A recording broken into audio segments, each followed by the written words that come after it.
Hello my dear students, welcome to Magnet Brains. This is Saloni Pandey. So बच्चों, आज क्या पढ़ने वाले हैं? चैप्टर 3 तो कंप्लीट कर लिया है, एनसीईआरटी सॉल्यूशंस भी कर लिए हैं। तो फिर अब क्या?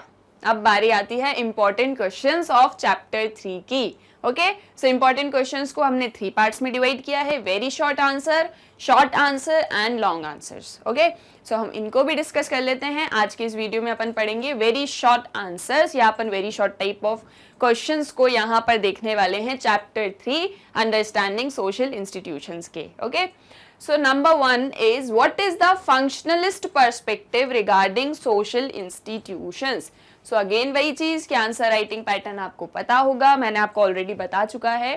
तो वेरी शॉर्ट में क्या करना है, बहुत ही कम, जितने लिमिटेड वर्ड्स दिए गए हैं उतने वर्ड्स में आंसर लिखना है। जो मेन चीज पूछी बस उसी को आंसर करना है। शॉर्ट आंसर्स में कोशिश कीजिए पॉइंट्स में लिखें या डायग्राम्स बना के लिखें, और लॉन्ग आंसर्स में हर एक चीज को एक्सप्लेन करते हुए introduction, main body, conclusion, each and everything. तो ये वेरी शॉर्ट है। तो इसमें अपन को क्या करना है, इसमें पूछा गया है फंक्शनलिस्ट पर्सपेक्टिव क्या है सोशल इंस्टीट्यूशंस का, या जो फंक्शनलिस्ट थ्योरिस्ट हैं वो सोशल इंस्टीट्यूशंस के बारे में क्या कहते हैं। सो इसमें आपको क्या लिखना है, according to functionalist perspective a social institution is a complex set of social norms, beliefs, values and role relationship। यानी कि फंक्शनलिस्ट पर्सपेक्टिव सोशल इंस्टीट्यूशंस के बारे में ये कहते हैं कि ये एक कॉम्प्लेक्स सेट है पूरे सोशल नॉर्म्स का, वैल्यूज का, बिलीफ्स का एंड रोल रिलेशनशिप्स का, that arise in response to the needs of society। यानी कि सोसाइटी की नीड्स को ध्यान में रखते हुए समाज में जो भी नियम, कायदे, कानून या वैल्यूज, मान्यताएं, धारणाएं जो भी डेवलप होती हैं उन सभी का जो समूह होता है वो होता है सोशल इंस्टीट्यूशन। और इसका अल्टीमेट एम या गोल क्या है, सोसाइटी की नीड्स को फुलफिल करना। जब सोसाइटी की नीड्स फुलफिल होंगी तो क्या होगा, सोसाइटी में ऑर्डर मेंटेन रहेगा। ओके, सो आपको इस तरीके से इस वाले क्वेश्चन को आंसर करना है। Then what is next? Next है आपका what do you mean by family. Family के बारे में आप क्या जानते हो? तो आप क्या लिखोगे, फैमिली क्या है, group of persons directly linked by किन connections, the adult members of which assume responsibility of caring of children। यानी कि एक ग्रुप ऑफ पर्सन्स है जो कि किन कनेक्शंस के थ्रू एक दूसरे से लिंक्ड अप हैं। किन कनेक्शंस कैसे होते हैं? किन कनेक्शंस 2 टाइप्स के होते हैं। एक होते हैं मैरिज के बेसिस पे, ओके, एक कौन से होते हैं, एक होते हैं आपके मैरिज बेसिस पे और एक होते हैं आपके बर्थ के बेसिस पे। ठीक है, इन्हीं 2 बेसिस पे किन कनेक्शंस डेवलप होते हैं और ये किन कनेक्शंस के थ्रू क्या बनती है, एक फैमिली बनती है, जहां पर जो फैमिली के अडल्ट मेंबर्स होते हैं, जो बड़े होते हैं घर के, वो बच्चों का ख्याल रखते हैं, उनकी देखभाल करते हैं। It forms the basic unit of social institution and human society can not function without it. This is important line, आप इसको नोट डाउन कर सकते हैं। ये लाइन आपको जरूर लिखनी है कि फैमिली सोशल इंस्टीट्यूशन की एक बेसिक यूनिट होती है और एक सोसाइटी बिना फैमिली के फंक्शन नहीं कर सकती। ओके, सो ये आप लिखोगे what do you mean by family के अंदर। Then what is next? Next question क्या है देखते हैं अपन। Right any one social function of the family. Family का एक सोशल फंक्शन आपको बताना है कि फैमिली कौन सा सोशल फंक्शन परफॉर्म करती है। तो क्या आता है आपके दिमाग में सबसे पहले, क्या परफॉर्म करती है? थोड़ा सा आप लोग भी सोचिए, ऐसा नहीं बस मैम आई हैं और क्वेश्चन बताएंगी और फिर बस आंसर बता देंगी और हो जाएगा, इतना सा थोड़ी है, आपको भी बताना है। जैसे मैं मान लीजिए यहाँ पर आपको एक आध कोई सोशल फंक्शन बता देती हूँ, फिर आप मुझे भी बताइए कमेंट सेक्शन में कि आपके दिमाग में कौन सा एक फंक्शन याद आ रहा है। ओके, सो देख लेते हैं क्या एक सोशल फंक्शन परफॉर्म करती है family. Socialisation of child takes place in family. बच्चों को समाज में कैसे रहना है, यानी कि देखो आज बच्चे पर कल तो बड़े होंगे ही, तो उन्हें समाज में किस तरीके से रहना है, कैसे बिहेव करना है, ये सारी चीजें फैमिली में सिखाई जाती हैं। तो सबसे पहला तो यही सोशल फंक्शन है। Child learns in family the ways of behaving with others and becomes a good citizen। एक जो चाइल्ड होता है, जो बच्चा होता है, वो घर में सीखता है कि उसे कैसे बिहेव करना है दूसरों के साथ में, और फिर वो एक गुड सिटीजन बन जाता है।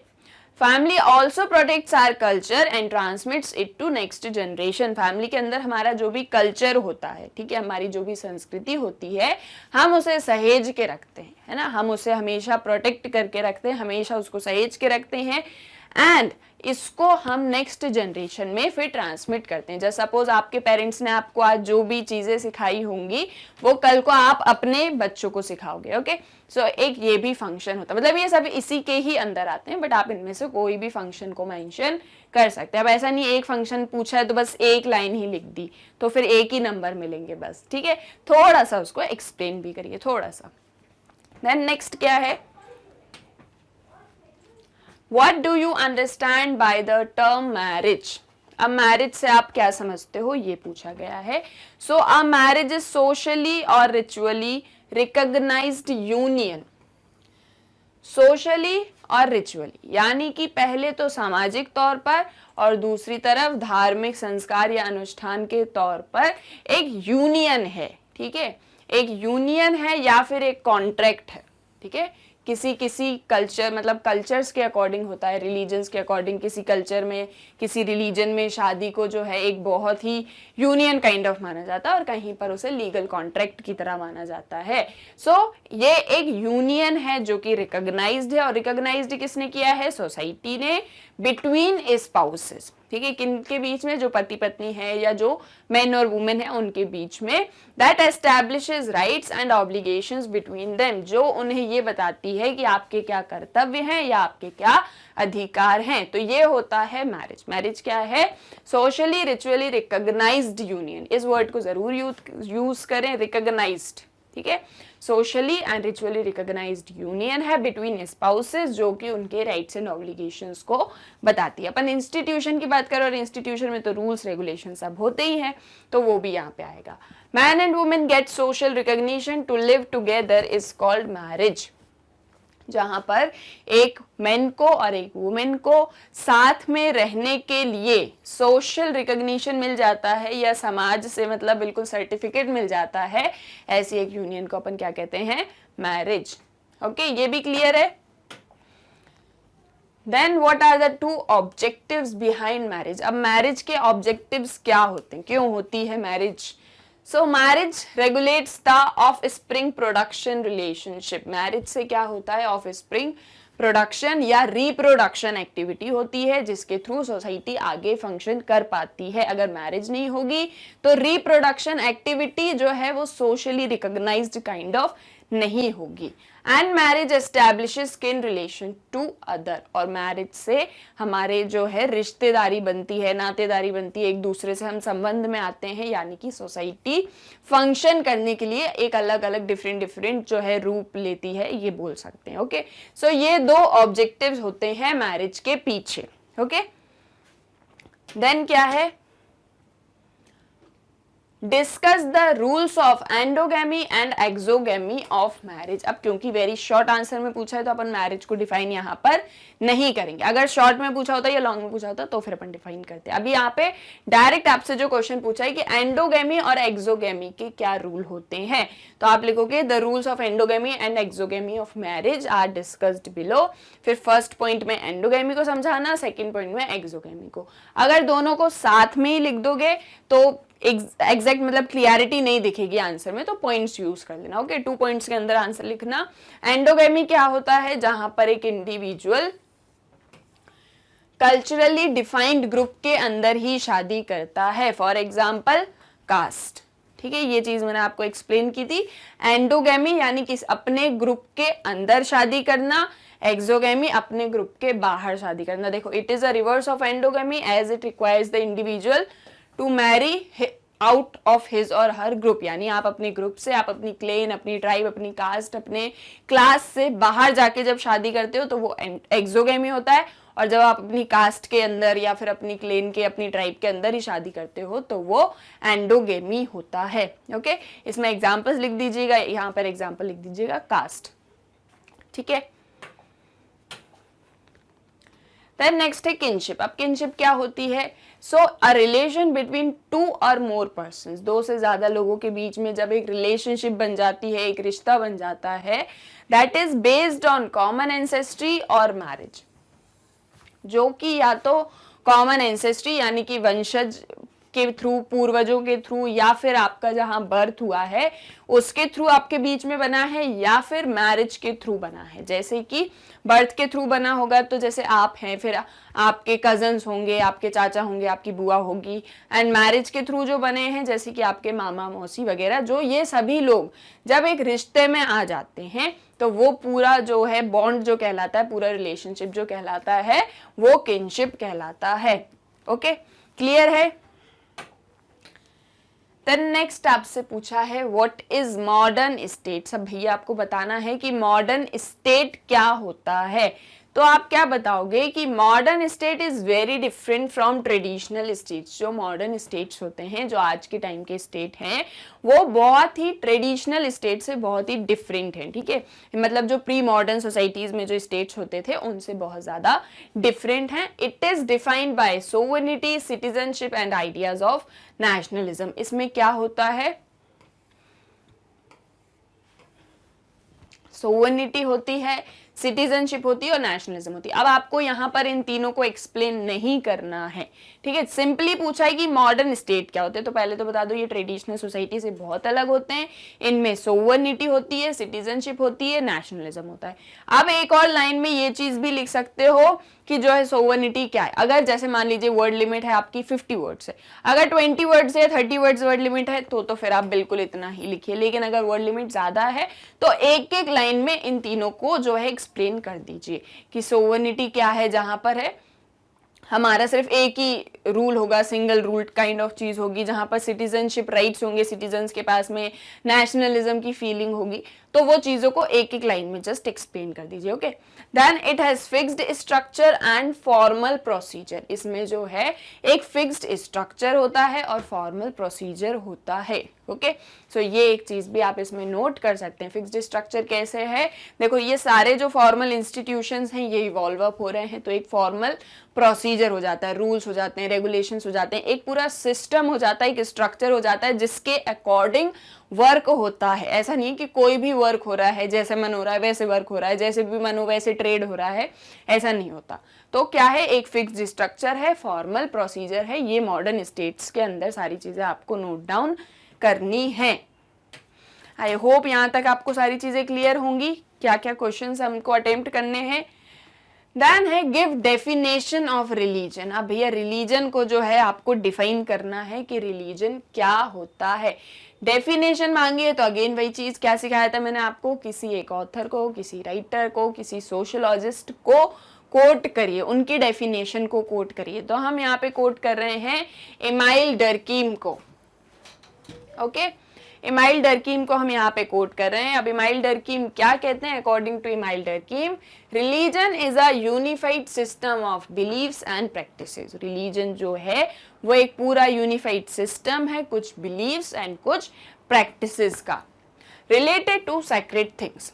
यानी कि कुछ ऐसी बिलीव्स, ऐसी कुछ प्रैक्टिसेस, ऐसी मान्यताएं, ऐसी धारणाएं जो कि किसी पवित्र या पूजनीय चीज से रिलेटेड हैं। ठीक है, जो किसी पवित्र या पूजनीय चीज से रिलेटेड हैं, अलौकिक चीज से रिलेटेड हैं, और वो सभी बिलीव्स, मान्यताएं यूनिफाइड हैं, एक साथ में हैं, which unite people into one single moral community, जो सभी लोगों को एक सिंगल मॉरल कम्युनिटी में जोड़ते हैं या यूनाइट करते हैं। यानी कि देखो, एक कोई बहुत ही सेक्रेड चीज है, बहुत अलौकिक है, डिवाइन है, एंड बोल सकते हैं बहुत पवित्र है, पूजनीय है, उससे रिलेटेड कुछ मान्यताएं हैं, कुछ बिलीव्स हैं जिसे हम मानते हैं या जो हमें अच्छे लगते हैं।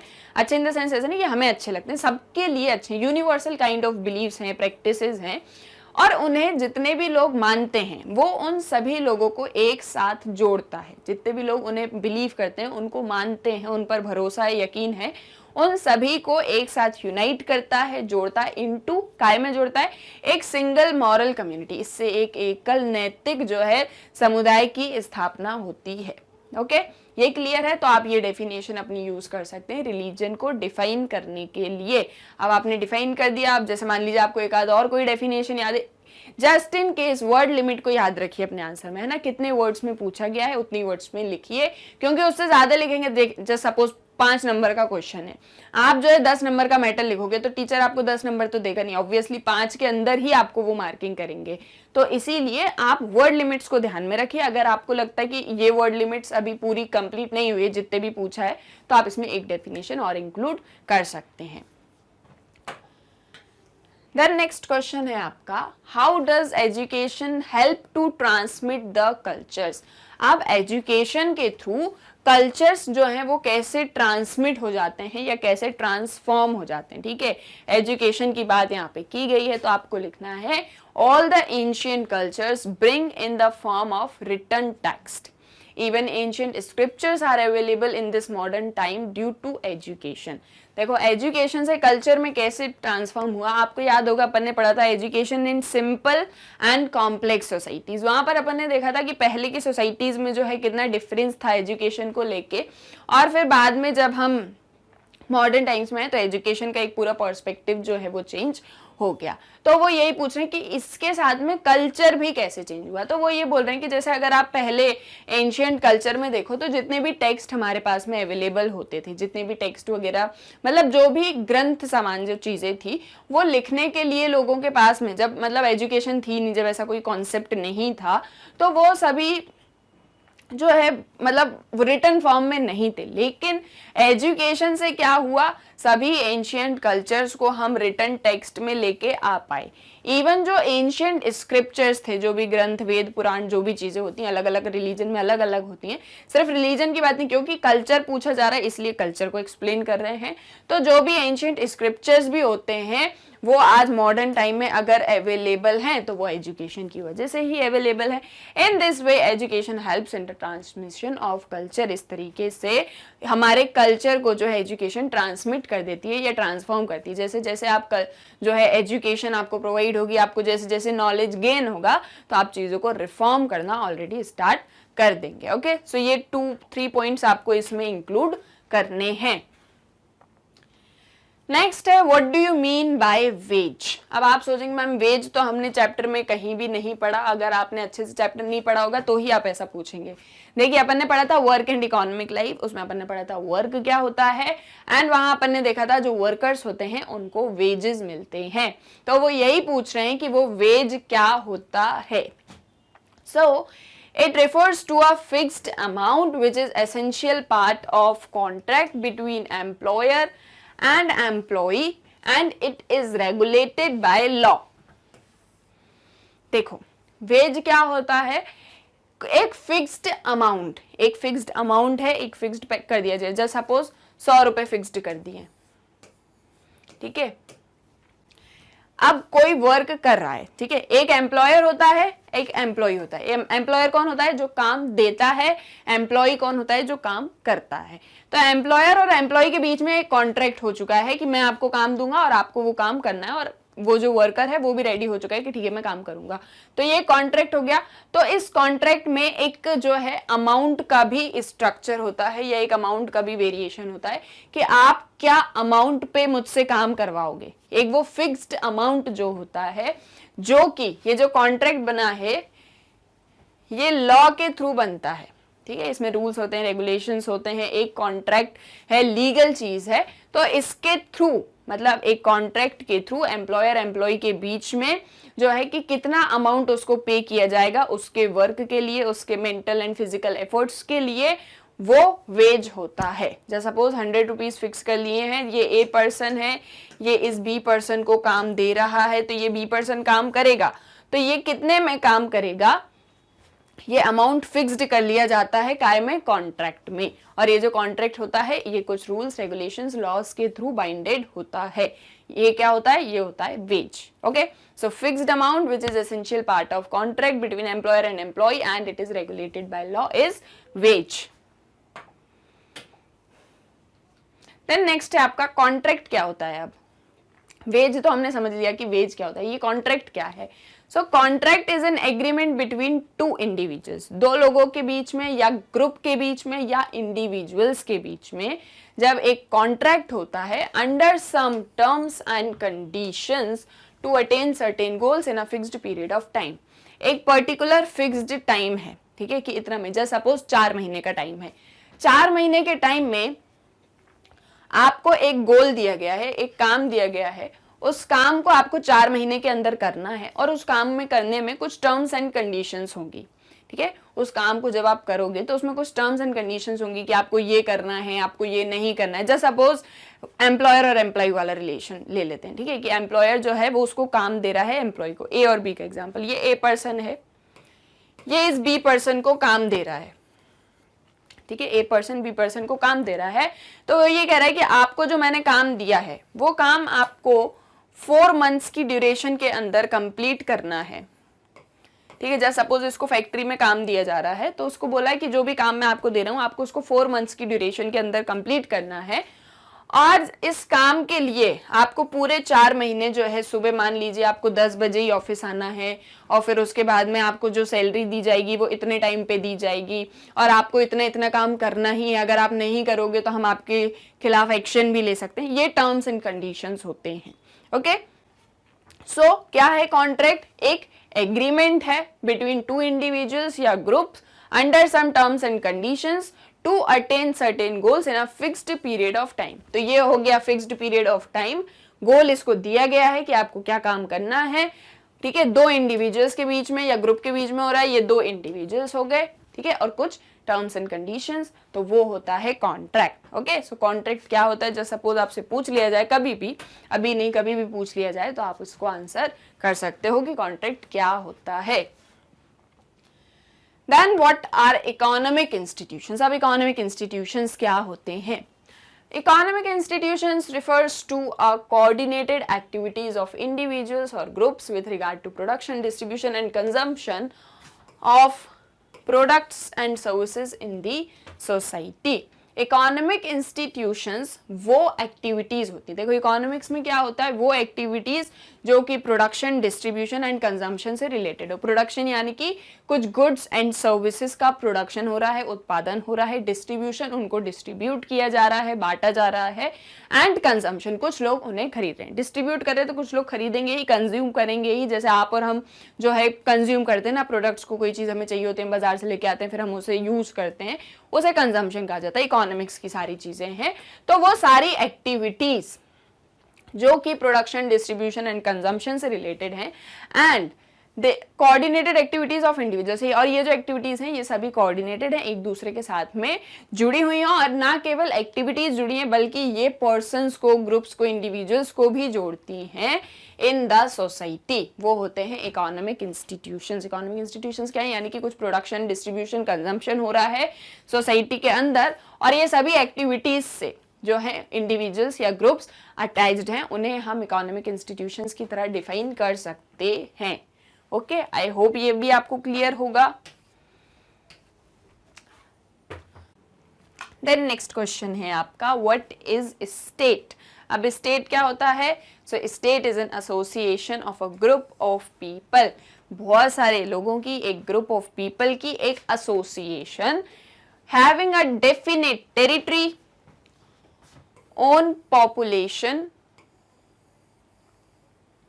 Government and sovereignty. ये चीज आप बहुत अच्छे से याद रखो, इस चीज को आप चाहो तो बिल्कुल नोट कर लो, क्योंकि ये आगे भी आपको और अभी भी, मतलब आप आगे पॉलिटिकल साइंस पढ़ो या आप हिस्ट्री पढ़ो, आप कोई भी सब्जेक्ट पढ़ो, अगर आप स्टेट को वहां पे पढ़ रहे हो तो आपको ये 4 पॉइंट्स तो बिल्कुल ऐसे दिमाग में याद रहने चाहिए। मतलब इसको आप चाहें तो रट लीजिए कि स्टेट के अंदर ये 4 चीज तो होंगी ही होंगी। एक स्टेट ऐसा एसोसिएशन होता है ग्रुप ऑफ पर्संस का, जहां पर एक डेफिनेट टेरिटरी होती है, एक एरिया होता है, पॉपुलेशन होती है। अब एरिया अकेला तो होगा नहीं, उस पर पॉपुलेशन भी चाहिए, फिर गवर्नमेंट भी वहां पर होती है, और सोवरेन गवर्नमेंट होती है, यानी कि संप्रभुता भी होती है। तो ये 4 चीजें जहां पर होंगी वहां पर स्टेट एग्जिस्ट करेगा। Its main institutions are law, right to administer through which it can maintain control in a definite territory। इसका मेन इंस्टीट्यूशन क्या होता है, स्टेट का कैसे एक जो स्टेट है वो कंट्रोल मेंटेन करके रखता है या एक पूरे स्टेट को रेगुलेट करके रखता है, एक पूरी टेरिटरी को रेगुलेट करके रखता है, कैसे, लॉ के थ्रू।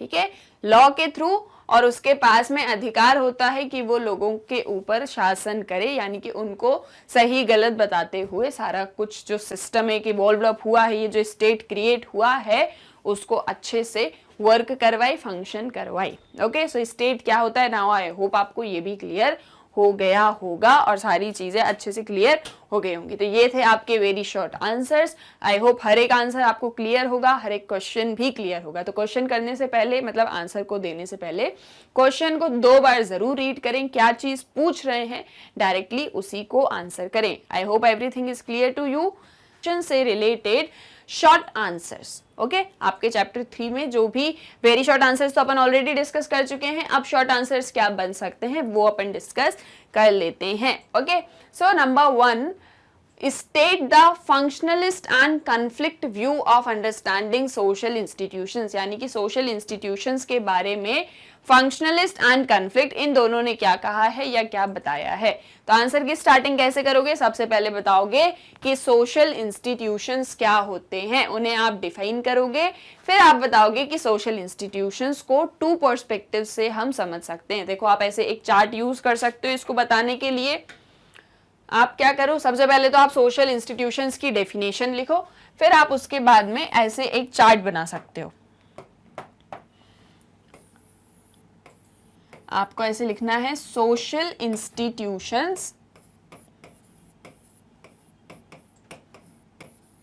या फिर आप ये भी लिख सकते हो कि पर्सपेक्टिव्स ऑफ सोशल इंस्टीट्यूशंस। ठीक है, आप ये भी लिख सकते हो।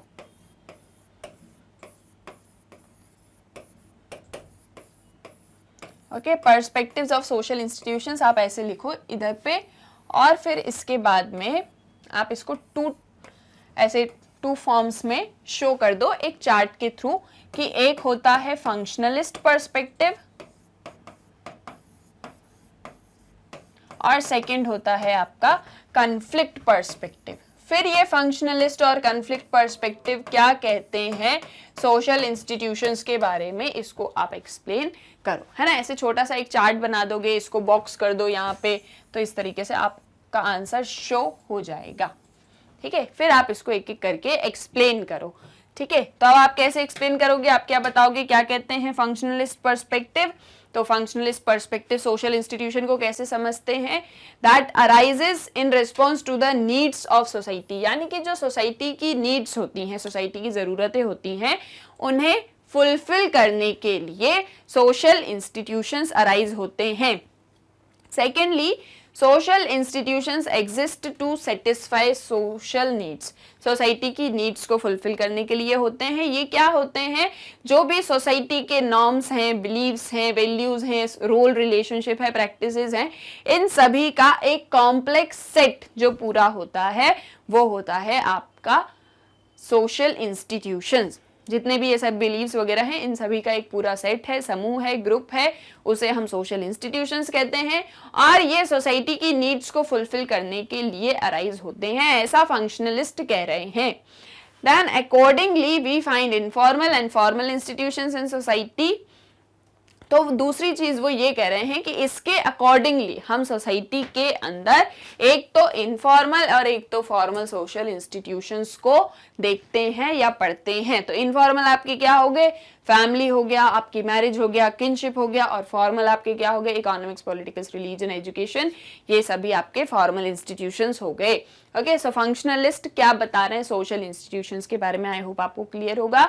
सेकेंडली आपसे पूछा गया है कि कन्फ्लिक्ट पर्सपेक्टिव्स क्या कहते हैं। तो देखो, conflict view holds that all individuals are not placed equally in a society। Conflict theorist ये कह रहे हैं कि जितने भी इंडिविजुअल्स होते हैं सोसाइटी के अंदर, वो सभी इक्वली प्लेस्ड नहीं है, यानी कि सोसाइटी के अंदर बहुत ज्यादा इनइक्वालिटी है, डिस्क्रिमिनेशन है और सभी इंडिविजुअल्स एक जैसे नहीं हैं, सोसाइटी के अंदर एक जैसे नहीं माने जाते हैं। तो जितने भी सोशल इंस्टीट्यूशंस ऑपरेट करते हैं, चाहे वो फैमिली हो, मैरिज हो, किनशिप हो, यानी फॉर्मल इनफॉर्मल, सभी social institutions will operate in the interest of dominant sections of society. तो फिर जितने भी सोशल इंस्टीट्यूशंस यहाँ पर वर्क करेंगे या फंक्शन करेंगे, वो केवल डोमिनेंट सेक्शंस जो हैं सोसाइटी के, उनका इंटरेस्ट फुलफिल करने के लिए एग्जिस्ट करेंगे। डोमिनेंट सेक्शंस क्या हो गए? देखो, सोसाइटी इनइक्वली प्लेस्ड है, तो जिसके पास में ज्यादा पावर होगी या जो डोमिनेट कर पा रहा होगा सोसाइटी के अंदर, ये सभी सोशल इंस्टीट्यूशन सिर्फ उसके लिए वर्क करेंगे। The dominant social section ensures that the ruling class ideas become the ruling ideas of society. Dominant sections जो होते हैं सोसाइटी के या जो dominant classes होते हैं, वो ऐसा सोचते हैं कि हम जो चीज चाह रहे हैं सोसाइटी में, पूरी सोसाइटी वैसे ही वर्क करने लगे, या हमारे जो आइडियाज हैं, हम जो हमारे इंटरेस्ट हैं, वो सोसाइटी के ऊपर रूल करने लगे। इसलिए सोशल इंस्टीट्यूशंस एग्जिस्ट करते हैं, ऐसा कॉन्फ्लिक्ट पर्सपेक्टिव्स बता रहे हैं। ओके, आई होप आपको क्लियर होगा कि फंक्शनलिस्ट क्या कह रहे हैं सोशल इंस्टीट्यूशंस के बारे में और कॉन्फ्लिक्ट पर्सपेक्टिव क्या कह रहे हैं सोशल इंस्टीट्यूशंस के बारे में। ओके, देन अपन देख लेते हैं नेक्स्ट क्वेश्चन क्या बन सकता है। What is family, state its features. तो सबसे पहले क्या करेंगे, फैमिली को डिफाइन करेंगे। फैमिली को कैसे डिफाइन कर सकते हैं? Group of persons connected by marriage, blood और एडॉप्शन, या मैं कहूं किन relationships, constituting a single house hold, जो एक सिंगल हाउस होल्ड को बनाते हैं, क्रिएट करते हैं, बिल्डअप करते हैं, उसे हम फैमिली कहते हैं। ऑलरेडी बहुत सारी डेफिनेशंस अपन फैमिली की डिस्कस कर चुके हैं, तो आप कोई भी डेफिनेशन पिक करके यहाँ पर नोट डाउन कर सकते हैं। देन क्या पूछा गया है, फैमिली के क्या फीचर्स होते हैं। तो देखो, it is universal in nature. सबसे पहले तो ये यूनिवर्सल है, पूरे सब जगह, पूरे मतलब ब्रह्मांड में, पूरे वर्ल्ड में जो है फैमिली का जो एक यूनिट है वो एग्जिस्ट करता है, तो ये यूनिवर्सल है। It has some emotional basis, इसमें कुछ इमोशनल बेसिस होते हैं, इमोशंस होते हैं फैमिली के अंदर, जो है जो रिलेशनशिप्स हैं या जो बॉन्ड है वो बहुत ही भावनात्मक होते हैं, लव काइंड ऑफ रिलेशनशिप होते हैं, इमोशनल बॉन्ड होते हैं। ओके, देन और क्या फीचर्स हो सकते हैं फैमिली के? It has nuclear position in the social structure. Social structure में जनरली अगर आप देखो तो इसकी जो पोजीशन है वो बहुत ही न्यूक्लियर काइंड ऑफ है, यानी कि एक तो ये social as a basic social institution की तरह वर्क करता है और सोसाइटी इसके बिना फंक्शन नहीं कर पाती। ठीक है, तो इसीलिए ये सोशल स्ट्रक्चर में अगर हम देखें तो इसकी पोजीशन कैसी है, न्यूक्लियर है। It takes responsibility of the members, जो भी मेंबर्स होते हैं फैमिली के उन सभी की रिस्पॉन्सिबिलिटी ली जाती है। मतलब जो भी मेंबर्स की वजह से ही फैमिली बन रही है ना, एक ग्रुप है उसी को हम फैमिली बोल रहे हैं, तो जितने भी ग्रुप मेंबर्स होते हैं उन सभी की रिस्पॉन्सिबिलिटी, उन सभी का ख्याल रखना, उनकी परेशानियों को, उनके सुख दुख को बांटना, इस तरीके से एक फैमिली फंक्शन करती है। द फैमिली में be permanent and temporary by nature. जो एक फैमिली होती है वो परमानेंट भी हो सकती है, टेम्पररी भी हो सकती है। मतलब अब आप सोचेंगे कि मैम अभी तो आपने कहा यूनिवर्सल होती है, तो फिर टेम्पररी कैसे हुई? देखो, फैमिली जो है वो परमानेंट हो सकती है, टेम्पररी हो सकती है। आज किसी का परिवार है, कल उसका परिवार ना रहे, जस्ट सपोज, ठीक है, ऐसा किसी के साथ ना हो, बट जस्ट सपोज उसका परिवार ना रहे या किसी का परिवार क्रिएट ही ना हो, ठीक है, लेकिन जो ये इंस्टीट्यूशन है ये परमानेंट है, हर जगह होता है। हर मतलब एक आध इंडिविजुअल की फैमिली नहीं है या किसी की फैमिली जो है वो किसी कारण से अब खत्म हो चुकी है, वो फैमिली है ही नहीं, तो वो एक पर्सन इंडिविजुअल हो सकता है। यानी फैमिली कभी हो सकती है, कभी नहीं भी हो सकती, लेकिन एक इंस्टीट्यूशन अगर हम देखें, एक संस्थान जो देखें, फैमिली जो एक संस्थान की तरह वर्क करता है, इंस्टीट्यूशन की तरह, वो हमेशा एग्जिस्ट करेगा, वो हमेशा परमानेंट रहेगा। ये भी एक फीचर होता है फैमिली का। The family exerts most profound influence on its members. The personality of an individual is molded in a family. जो मेंबर्स होते हैं फैमिली के, जिन लोगों से मिलके फैमिली बनती है, उन सभी के ऊपर फैमिली का एक बहुत ही मतलब प्रभाव जो है वो बहुत ही आकर्षित टाइप का होता है। The personality of an individual is moulded in a family. एक इंडिविजुअल पर्सन जो फैमिली का मेंबर है वो कैसे बिहेव करेगा सोसाइटी के अंदर, या कैसी उसकी पर्सनालिटी उभर के आएगी। अपन कहते हैं ना कि परिवार से ही जो है बच्चे दिख जाते हैं, या जैसा परिवार सिखाएगा, जैसे घर वाले सिखाएंगे वैसे ही बच्चे बनेंगे। तो यही वो चीज़ होती है कि जैसा आपको सिखाया जाता है आप वैसे ही बन जाते हो परिवार से, ठीक है। मतलब आपकी फैमिली आपको जैसी वैल्यूज देगी, जैसे बिलीव सिखाएगी, जैसा रिलीजन सिखाएगी, जैसी पढ़ाई देगी, जैसी शिक्षा देगी, उस हिसाब से आप माउल्ड अप हो जाओगे। तो यानी कि फैमिली का जो इन्फ्लुएंस है वो बड़ा ही प्रोफाउंड होता है, okay, on its members. In family man establishes sexual relation with his wife. Family कैसे क्रिएट होती है? जब मैरिज होती है। मैरिज किसके बीच में होती है? एक मैन और वुमेन के बीच में होती है, जो कि सेक्सुअल यूनियन में एक दूसरे के साथ आते हैं। तो इसके थ्रू फैमिली एस्टैब्लिश होती है। तो फैमिली क्या मतलब, मैरिज क्या है? एक फॉर्म ऑफ फैमिली है, ऐसा अपन बोल सकते हैं। ऐसे ही और भी कैरेक्टरिस्टिक्स आपको जो भी याद आते हो वो आप इसमें नोट डाउन कर सकते हैं। आई होप आपको क्लियर होगा कि फैमिली क्या होती है और फैमिली के क्या फीचर्स होते हैं। देन नेक्स्ट क्वेश्चन है आपका, what is kinship, how is the system of kinship determined. Kinship क्या होता है और जो ये किनशिप का सिस्टम है ये कैसे डिटरमाइन होता है, ये कैसे वर्क होता है या कैसे चलता है, हम कैसे बताते हैं कि ये हमारे रिश्तेदार हैं, ये इन्होंने इसमें पूछा है। तो सबसे पहले क्या बताओगे कि किनशिप क्या होती है, ठीक है। किनशिप क्या होती है, अभी अपन एक जो है डेफिनेशन के थ्रू अपन ने समझा इस चीज को कि मैरिज या डिसेंट, इन दोनों के थ्रू अगर कोई कनेक्शंस बिल्डअप हो रहे हैं, कोई बॉन्ड जनरेट हो रहा है, तो उसे हम किनशिप कहते हैं, रिश्तेदारी या नातेदारी कहते हैं। तो सबसे पहले क्या करोगे, सबसे पहले किनशिप को डिफाइन करोगे।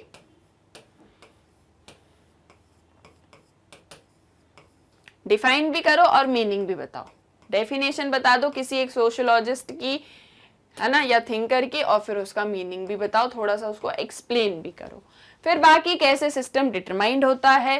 So the kinship represents one of the basic social institution. Kinship जो है वो एक बेसिक सोशल इंस्टीट्यूशन है, plays a significant role in the socialization of individual and the maintenance of group solidarity। Kinship जो है वो socialise करने में एक बहुत ही इंपॉर्टेंट रोल प्ले करता है। एक इंडिविजुअल को सोशलाइज करना, उसको एक सामाजिक व्यक्ति बनाना, इस चीज में किनशिप या जो रिश्तेदार होते हैं वो बहुत ही इंपॉर्टेंट रोल प्ले करते हैं। वो आपको बताते हैं कि आपको कैसे बिहेव करना है सोसाइटी के अंदर, and the maintenance of group solidarity. और जितने भी रिश्ते बने हैं, जितने भी नाते बने हैं, उन सभी के बीच में एकजुटता कैसे रहे, ये किनशिप के थ्रू डिटरमाइन किया जा सकता है। तो सबसे पहले तो ये एक बहुत ही बेसिक सोशल इंस्टीट्यूशन है। सेकेंडली ये इनफॉर्मल सोशल इंस्टीट्यूशन है। थर्ड ये सोशलाइजेशन ऑफ इंडिविजुअल में एक बहुत ही इंपॉर्टेंट रोल प्ले कर रहा होता है। एंड फोर्थ ये ग्रुप सॉलिडारिटी बनाए रखता है, यानी एक समूह के अंदर एकजुटता बनाए रखता है। It is a relation between two or more persons that is based on common ancestry or marriage is known as kinship। तो ये क्या है, एक रिलेशनशिप है जो कि दो या उनसे ज्यादा, दो से ज्यादा लोगों के बीच में होती है, जो दो चीजों पर बेस्ड होती है। एक तो डिसेंट, आपके वंशज, आपके बर्थ, आपके पूर्वज, एंड सेकेंडली मैरिज। इन दोनों से मिलके क्या बनती है, किनशिप। एक सोशल इंस्टीट्यूशन उभर के सामने आता है। तो ये तो होता है अपना किनशिप। अब सेकंड पार्ट क्या है क्वेश्चन का कि किनशिप डिटरमाइन कैसे होती है, यानी कि जो रिश्ते बनते हैं वो रिश्ते मतलब जब बनते हैं या रिश्तेदारी या नातेदारी में आप आते हो तो क्या क्या चीजें उसमें होती हैं, कौन कौन से ऐसे फैक्टर्स होते हैं जिसके थ्रू किनशिप सिस्टम को डिटरमाइन किया जाता है कि हाँ ये जो है हमारे रिश्तेदार हैं, इस काइंड ऑफ चीजें। तो आप उसमें इन पॉइंट्स को मेंशन कर सकते हो। सबसे पहले रूल्स ऑफ सोशल बिहेवियर। आप सोसाइटी के अंदर कैसे बिहेव करोगे, क्या आपका व्यवहार होगा, क्या नेचर होगा, कहाँ पर मतलब आपको तेज आवाज में बोलना है, कहाँ धीरे आवाज में बोलना है, कहाँ चिल्लाना है, कहाँ शांत रहना है, ये सारी चीजें आपका बिहेवियर को, आपके सोशल बिहेवियर को जो है यहाँ पर रेगुलेट किया जाता है या रूल्स बताए जाते हैं कि कैसे सारी चीजें होने वाली है। Secondly providing social help and security. आपको समाज में एक तरीके की मदद और सिक्योरिटी, हेल्प सिक्योरिटी जो है प्रोवाइड की जाती है किनशिप के through. Then maintenance of socio cultural relationship.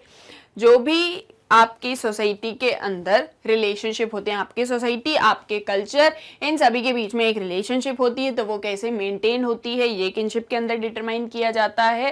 Then regulate social behaviour, again वही चीज, आप कैसे सोसाइटी के अंदर बिहेव करोगे ये, और क्या रूल्स होंगे, यहाँ पर आपको रूल्स बताए जाएंगे, यहाँ पर आपके बिहेवियर को रेगुलेट किया जाएगा। रेगुलेट करना मतलब क्या होता है, पनिश करना, कॉन्स्टेंट देना, रिवार्ड देना या फिर कंट्रोल करना। ओके, सो इन सभी पॉइंट्स के थ्रू आप समझ सकते हो, या ये वो फैक्टर्स हैं जिनके थ्रू किनशिप को डिटरमाइन किया जाता है। देन नेक्स्ट क्वेश्चन क्या है, discuss the type of kinship. अब अगेन किनशिप टू टाइप्स की होती है, शॉर्ट आंसर क्वेश्चन लिख रहे हैं तो सबसे पहले क्या करेंगे, वही चीज जो मैंने अभी आपको शॉर्ट के फर्स्ट आंसर में बताई थी, सबसे पहले किनशिप को डिफाइन करिए।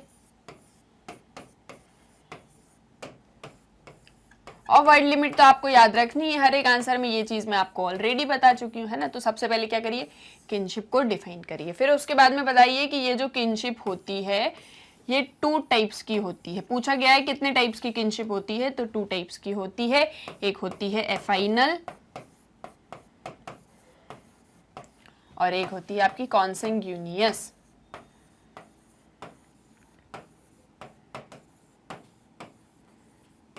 ठीक है, तो ऐसे करके बता दीजिए कि 2 टाइप्स ऑफ किनशिप होती है, और फिर इस एफाइनल और कॉन्सिग्यूअस को जो है क्या करिए, आप एक्सप्लेन करिए, क्योंकि पूछा गया है शॉर्ट आंसर में, तो सारी चीजें क्या है, कैसे आपको ये वहां पर एक्सप्लेन करना है। ठीक है, तो आप बताओगे सबसे पहले एफाइनल किनशिप क्या होती है। एफाइनल किनशिप क्या होती है, जब रिलेशनशिप मैरिज के थ्रू बनते हो, जब जो रिलेशंस बने हैं, जो रिश्तेदारी बनी है वो शादी के थ्रू बनी हो। It establishes relationship among family members of both the men and women who got married। तो जो लोगों की शादी होती है, जिन 2 लोगों की शादी होती है, उनके जितने भी फैमिली मेंबर्स होते हैं, उनके पेरेंट्स, उनके सिबलिंग्स, उनके जो है ग्रैंड पेरेंट्स, फिर उनके अंकल, उनके आंटी, सभी जितने भी लोग होते हैं दोनों इंडिविजुअल के, वो सभी एक बॉन्ड में आते हैं, एक रिलेशनशिप में आते हैं, उसे कहते हैं एफाइनल किनशिप। सेकेंड होती है कॉन्सेंग्यूनियस किनशिप। इसमें क्या होता है, relationship by blood, relationship by bond of blood is called consanguineous kinship, such as between the parents and their children and between the children of the same parents। ठीक है, यानी कि जैसे आप भाई बहनों में जो रिश्ता है, फिर आपके जो चाचा लोग हैं उनके भी जो बच्चे हैं उनके बीच में जो रिश्ता है, तो ये रिश्तेदारी कैसे बन रही है, ये एक ब्लड रिलेशनशिप या डिसेंट या फिर कहें वंश प्रथा और पूर्वजों के थ्रू जो चीजें बन रही है, बाय बर्थ। ये भी आप चीज याद रख सकते हो कि बाय बर्थ जो रिलेशंस बन रहे हैं वो आपके कॉन्सेंग्यूनियस रिलेशनशिप के अंदर आ सकते हैं, सॉरी कॉन्सेंग्यूनियस किनशिप के अंदर हम उनको पढ़ सकते हैं। सो ये होते हैं आपके 2 types of kinship. I hope ये भी आपको क्लियर होगा। देन नेक्स्ट है आपका what are political institutions, also differentiate between power and authority. अब क्या बताना है, सबसे पहले पॉलिटिकल इंस्टीट्यूशंस को बताना है कि ये क्या होते हैं, और फिर पावर और अथॉरिटी के बीच में आपको डिफरेंशिएट करना है। So political institutions are concern with the distribution of power in society. Political institutions क्या करते हैं, सोसाइटी के अंदर पावर को डिस्ट्रीब्यूट करते हैं। Political institutions are institutions of formal social control. ये किस में आते हैं, फॉर्मल सोशल कंट्रोल या फॉर्मल सोशल इंस्टीट्यूशंस के अंदर ये आते हैं। दे आर मैकेनिज्म और agencies related to exercise of legitimate power for maintaining order within society.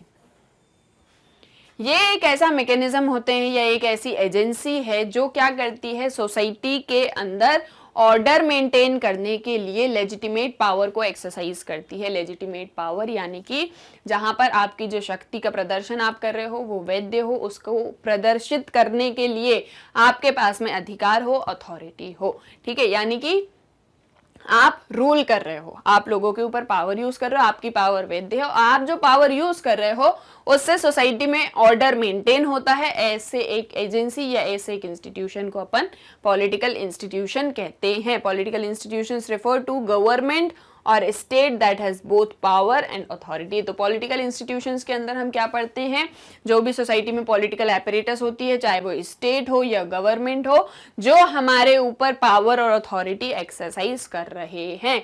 तो पॉलिटिकल इंस्टीट्यूशंस क्या होते हैं, जो सोसाइटी के अंदर पावर को डिस्ट्रीब्यूट करते हैं या और फिर ये फॉर्मल सोशल कंट्रोल या फॉर्मल सोशल इंस्टीट्यूशन के अंदर आते हैं। इनके थ्रू सोसाइटी में ऑर्डर मेंटेन किया जाता है। और कौन ये कर सकते हैं, या तो गवर्नमेंट या तो स्टेट, और जो भी करेगा उसके पास में पावर भी होगी, उसके पास में अथॉरिटी भी होगी।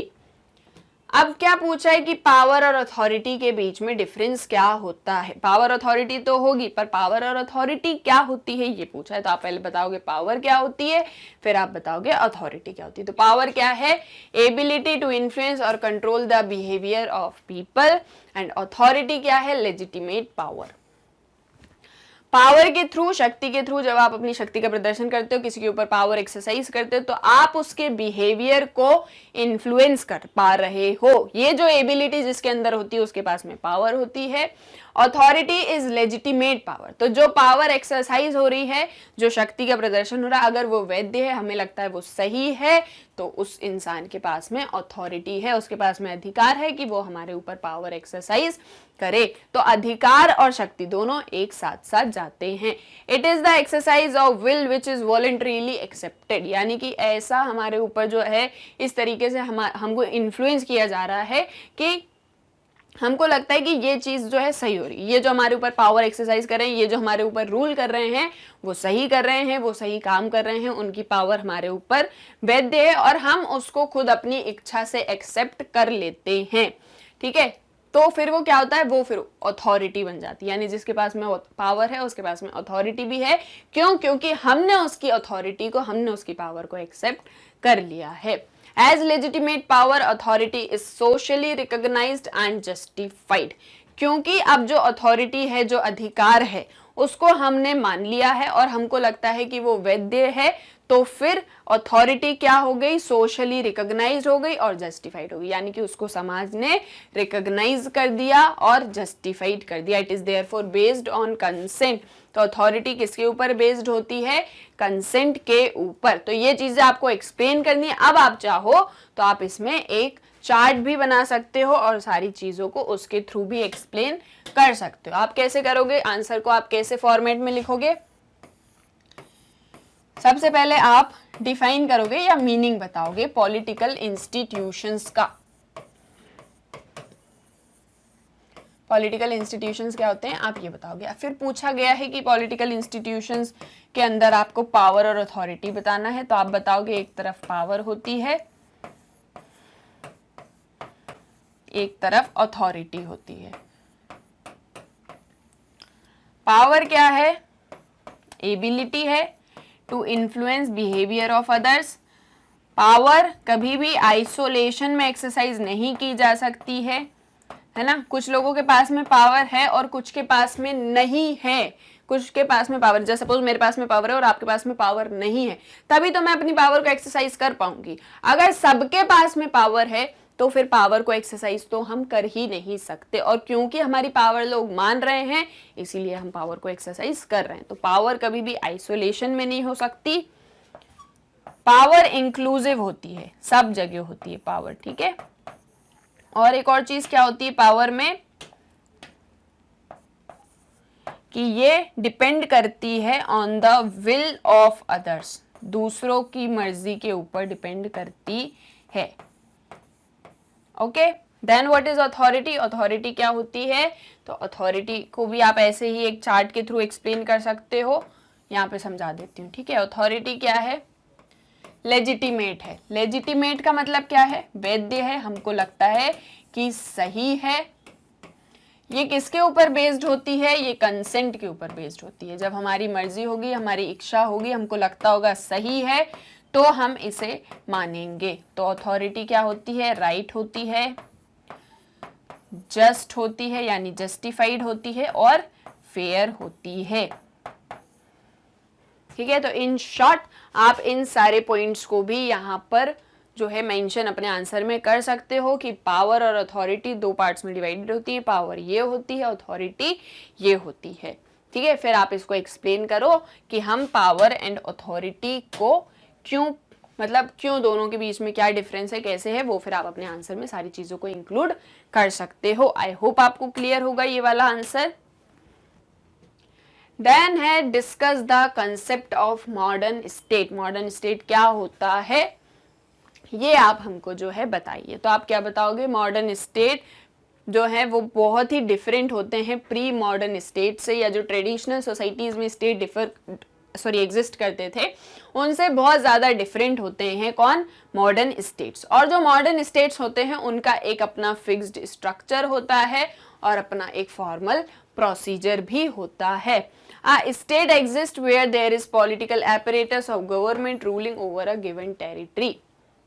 देखो मॉडर्न स्टेट की हम बात कर रहे हैं, मॉडर्न स्टेट है तो ऑब्वियसली ट्रेडिशनल सोसाइटी से बहुत डिफरेंट होगा, या ट्रेडिशनल टाइम में जो स्टेट एग्जिस्ट करता था उससे बहुत डिफरेंट होगा। पहले क्या होता था, पहले तो स्टेटलेस सोसाइटीज होती थी, लेकिन अब हम कौन से कॉन्सेप्ट में आ चुके हैं, स्टेट के कॉन्सेप्ट में आ चुके हैं। तो आज के टाइम के स्टेट्स कैसे होते हैं, तो उनका अपना एक फिक्स स्ट्रक्चर होता है, फॉर्मल प्रोसीजर होता है जिसके थ्रू वो वर्क करते हैं। यहाँ पर क्या होता है, यहाँ पर कुछ रूल्स होते हैं, रेगुलेशंस होते हैं जिसके थ्रू सारा काम जो है वो चल रहा होता है। यानी कि एक पूरा सिस्टम है, एक पूरा ऑर्डर है। क्या है, एक पूरा सिस्टम है, ऑर्डर है, लॉ है और राइट टू एडमिनिस्टर भी है। यानी कि हमारे पास में अधिकार है कि हम लोगों के ऊपर शासन कर सकते हैं। और हम लोगों के ऊपर शासन कब करेंगे, जब वो हमारी पावर को लेजिटिमेट मानेंगे, जो अभी अपन ने थोड़ी देर पहले डिस्कस करा। तो वो यही कह रहे हैं कि जो स्टेट है वो वहाँ एग्जिस्ट करता है जहाँ पर पॉलिटिकल एपरेटस होती है, जहाँ पर पॉलिटिकल इंस्टीट्यूशंस वर्क कर रहे होते हैं, जैसे गवर्नमेंट किसी एक टेरिटरी पर रूल कर रही हो। अब जो मॉडर्न स्टेट्स होते हैं उनमें 3 चीज़ें होती हैं, सोवर्निटी होती है, सिटीजनशिप होती है और नेशनलिज्म होती है। सोवर्निटी, संप्रभुता, हमारे ऊपर कोई किसी और का शासन नहीं है, हम अपने ऊपर खुद शासन करते हैं, हम हैं, हमारे लोग हैं, कोई और आके हमारे ऊपर शासन नहीं कर सकता। ये आप चीज़ इसमें एक्सप्लेन करोगे, आप इसमें एक्सप्लेन करोगे। सिटीजनशिप क्या होती है, और यानी कि देखो जब हम सोवरेन हुए थे लेकिन लोगों को अपने अधिकारों के बारे में नहीं पता था, तो फिर हमने लोगों को अधिकार दिए, उनको सिटीजनशिप राइट्स दिए। तो सिटीजनशिप राइट्स अगेन फिर 3 पार्ट्स में डिवाइडेड हैं, आपके सिविल राइट्स, आपके पॉलिटिकल राइट्स और आपके सोशल राइट्स। ठीक है, तो ये तीनों क्या होते हैं, इन्हें आप इसमें एक्सप्लेन करोगे। सिविल राइट्स से ओपन ने डिस्कस करे थे, पॉलिटिकल राइट्स और सोशल राइट्स। फिर जो मॉडर्न स्टेट्स हैं, आज के टाइम के जो स्टेट हैं, वहां पर वेलफेयर स्टेट की भी बात होती है। ठीक है, यानी कल्याणकारी राज्य की बात होती है। तो वो वेलफेयर स्टेट क्या होता है, सरकार हमारे लिए ऐसी कौन सी नीतियां लाती है, ऐसे कौन से प्लान्स पॉलिसीज होते हैं जिसके थ्रू हम वेलफेयर स्टेट की तरफ बढ़ते हैं। फिर नेशनलिज्म क्या होती है, वो कौन से ऐसे सेट ऑफ बिलीव्स हैं, फीलिंग्स हैं जो हमको एक साथ जोड़ती हैं, यूनिफाइड रखती हैं, वो नेशनलिज्म को आप यहाँ पर एक्सप्लेन करोगे। सारा कुछ आपको सोशलिस्ट पर्सपेक्टिव से बताना है कि मॉडर्न स्टेट्स होते क्या हैं। ओके, आई होप ये क्लियर होगा आपको। स्क्रीनशॉट तो नहीं लेना, नहीं तो फिर मुझे कमेंट में बोलोगे आप लोग कि मैम हमको स्क्रीनशॉट नहीं लेने दिया आपने। ठीक है, नेक्स्ट क्वेश्चन है आपका एजुकेशन से रिलेटेड, कि education is characterised by aspiration for progress and betterment of human beings. जो एजुकेशन है उसमें एस्पिरेशन है प्रोग्रेस की और बेटरमेंट ऑफ ह्यूमन बींग की जो चीज़ है वो उसके अंदर होती है या निहित होती है, विशेषता होती है कि एजुकेशन के थ्रू प्रोग्रेस होगी और बेटरमेंट भी होगा ह्यूमन लाइफ का, या ह्यूमन बींग्स की जो है स्थिति में सुधार होगा और सोसाइटी भी प्रोग्रेस करेगी। तो ये चीज़ कैसे होती है, हाउ, इस चीज़ को आपको आंसर इसमें करना है। तो सबसे पहले क्या बताओगे, ऑब्वियसली सबसे पहले हम एजुकेशन बताएंगे। Education is often seen as a fundamentally optimistic human endeavor characterized by aspirations for progress and betterment। Progress के लिए, बेटरमेंट के लिए जो भी सारी चीज़ें यूज्ड होती हैं, यानी कि एजुकेशन क्या है, एक फंडामेंटली ऑप्टिमिस्टिक ह्यूमन एंडेवर है। ह्यूमन की भावनाएं हैं, एक ऐसी मतलब इच्छा शक्ति है जिसके तहत मतलब ह्यूमन जो है वो बहुत ही आशावादी है एजुकेशन को लेके, जिससे जो है प्रोग्रेस और बेटरमेंट होगा। ठीक है, ह्यूमंस ऐसा मानते हैं कि एजुकेशन के थ्रू जो है प्रोग्रेस और बेटरमेंट होगा, वो इस चीज़ के लिए बहुत ही ज़्यादा आशावादी हैं। This happens due to 2 following reasons. अब ऐसा क्यों होता है, तो उसके ये कारण है। तो सबसे पहले क्या करना है, आंसर में डिफाइन करना है एजुकेशन को। ठीक है, सबसे पहले एजुकेशन को डिफाइन करोगे, फिर उसके बाद में एजुकेशन को हम प्रोग्रेस और बेटरमेंट की तरह देखते हैं, ये चीज बताओगे। और फिर अब हम क्यों देखते हैं उसके लिए यहाँ पर आप रीजंस दोगे। तो सबसे पहले आप बताओगे it socialises the men to play important roles in the society. Society के अंदर जो मेन है वो इंपॉर्टेंट रोल प्ले करें, ठीक है। सोसाइटी के अंदर जो भी मेन रोल प्ले कर रहे हैं, जो भी काम कर रहे हैं, तो समाज को ध्यान में रख के करें, यानी कि इंडिविजुअल को सोशलाइज जो है ये करते हैं, ये बताते हैं कि आपको सामाजिक व्यक्ति कैसे बनना है। जब आप समाज के व्यक्ति बनोगे तभी तो आप अपने समाज का जो है उद्धार कर पाओगे, उसकी प्रोग्रेस बेटरमेंट कर पाओगे। An individual through education learns the basic rules, regulations, norms and values of society. एक इंडिविजुअल एजुकेशन के थ्रू, जब आप एजुकेटेड होते हो, जब आपको नॉलेज प्रोवाइड किया जाता है, तो आपको पता चलता है कि समाज में वो कौन से ऐसे नियम हैं, ऐसे कौन से कायदे कानून हैं, ऐसी कौन सी मान्यताएं हैं, धारणाएं हैं जिससे सोसाइटी वर्क करती है। तो आप ये सारी चीजें समाज के बारे में भी सीखते हो एजुकेशन में, और इन सभी से क्या होता है, प्रोग्रेस होती है और बेटरमेंट होता है। और क्या रीजंस हो सकते हैं, education becomes hindrance to stereotype thinking of society. समाज में अगर कोई भी ऐसी रूढ़िवादी परंपरा चली आ रही है, कोई स्टीरियोटाइप्स हैं, कोई ऐसी चीज मानी गई है कि ये ऐसा होता है वैसा होता है, जैसे अपन ने पढ़ा था रोल स्टीरियोटाइपिंग, कि जो है मेन के ये काम है, वुमेन के ये काम है, और आदमी को ऐसा करना चाहिए, औरत को ऐसा करना चाहिए।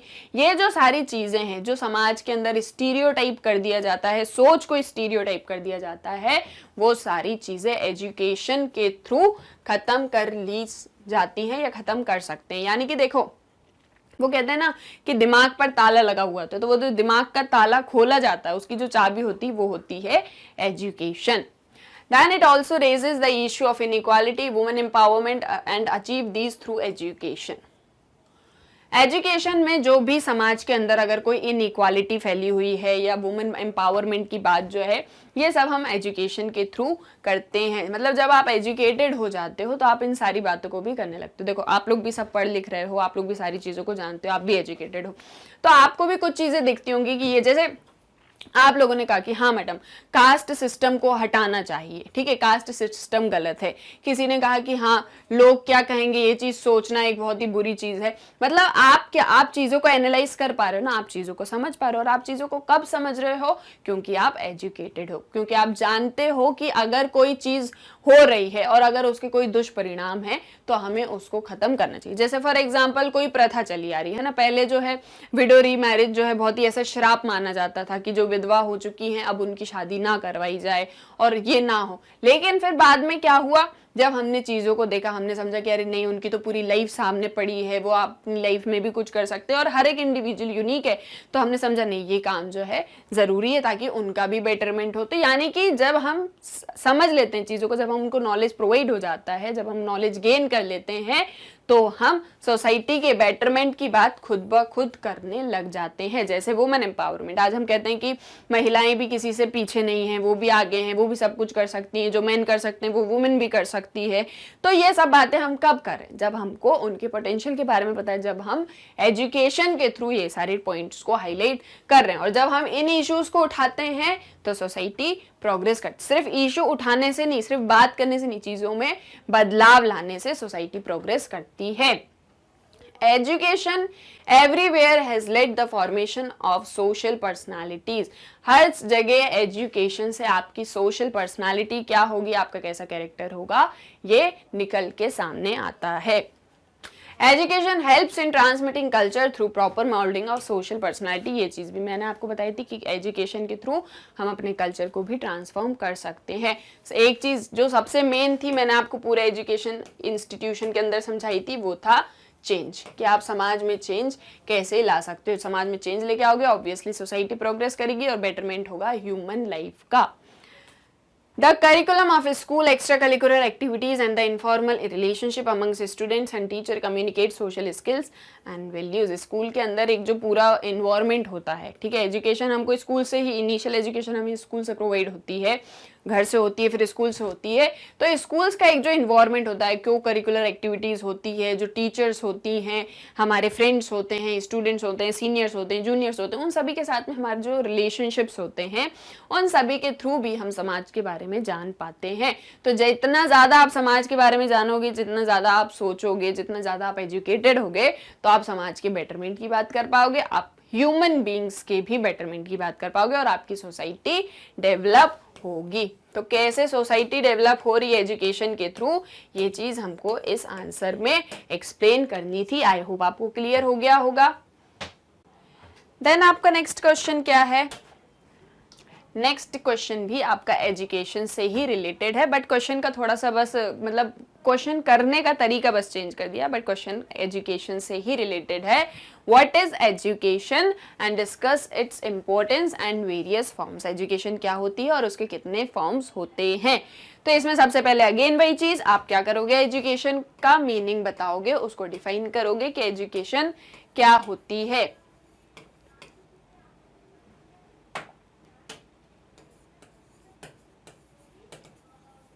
ठीक है, फिर इसके बाद में आप बताओगे उसकी इंपॉर्टेंस क्या क्या है और उसके कितने फॉर्म्स होते हैं। तो education is an effort of the senior members of the society to transform their knowledge, skills and values to the younger members of society. जो सीनियर मेंबर्स होते हैं सोसाइटी के अंदर, वो अपना नॉलेज किसको पास ऑन करते हैं, जो जूनियर या यंगर मेंबर्स हैं सोसाइटी के, उनको वो एक एजुकेशन, एक ऐसा प्रोसेस होता है, एक ऐसा एफर्ट होता है।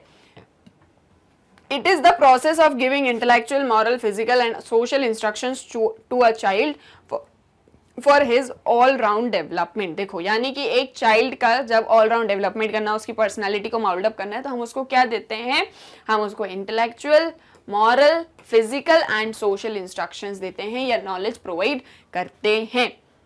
नेक्स्ट हम क्या करते हैं, या नेक्स्ट क्या इंपॉर्टेंस होती है एजुकेशन की।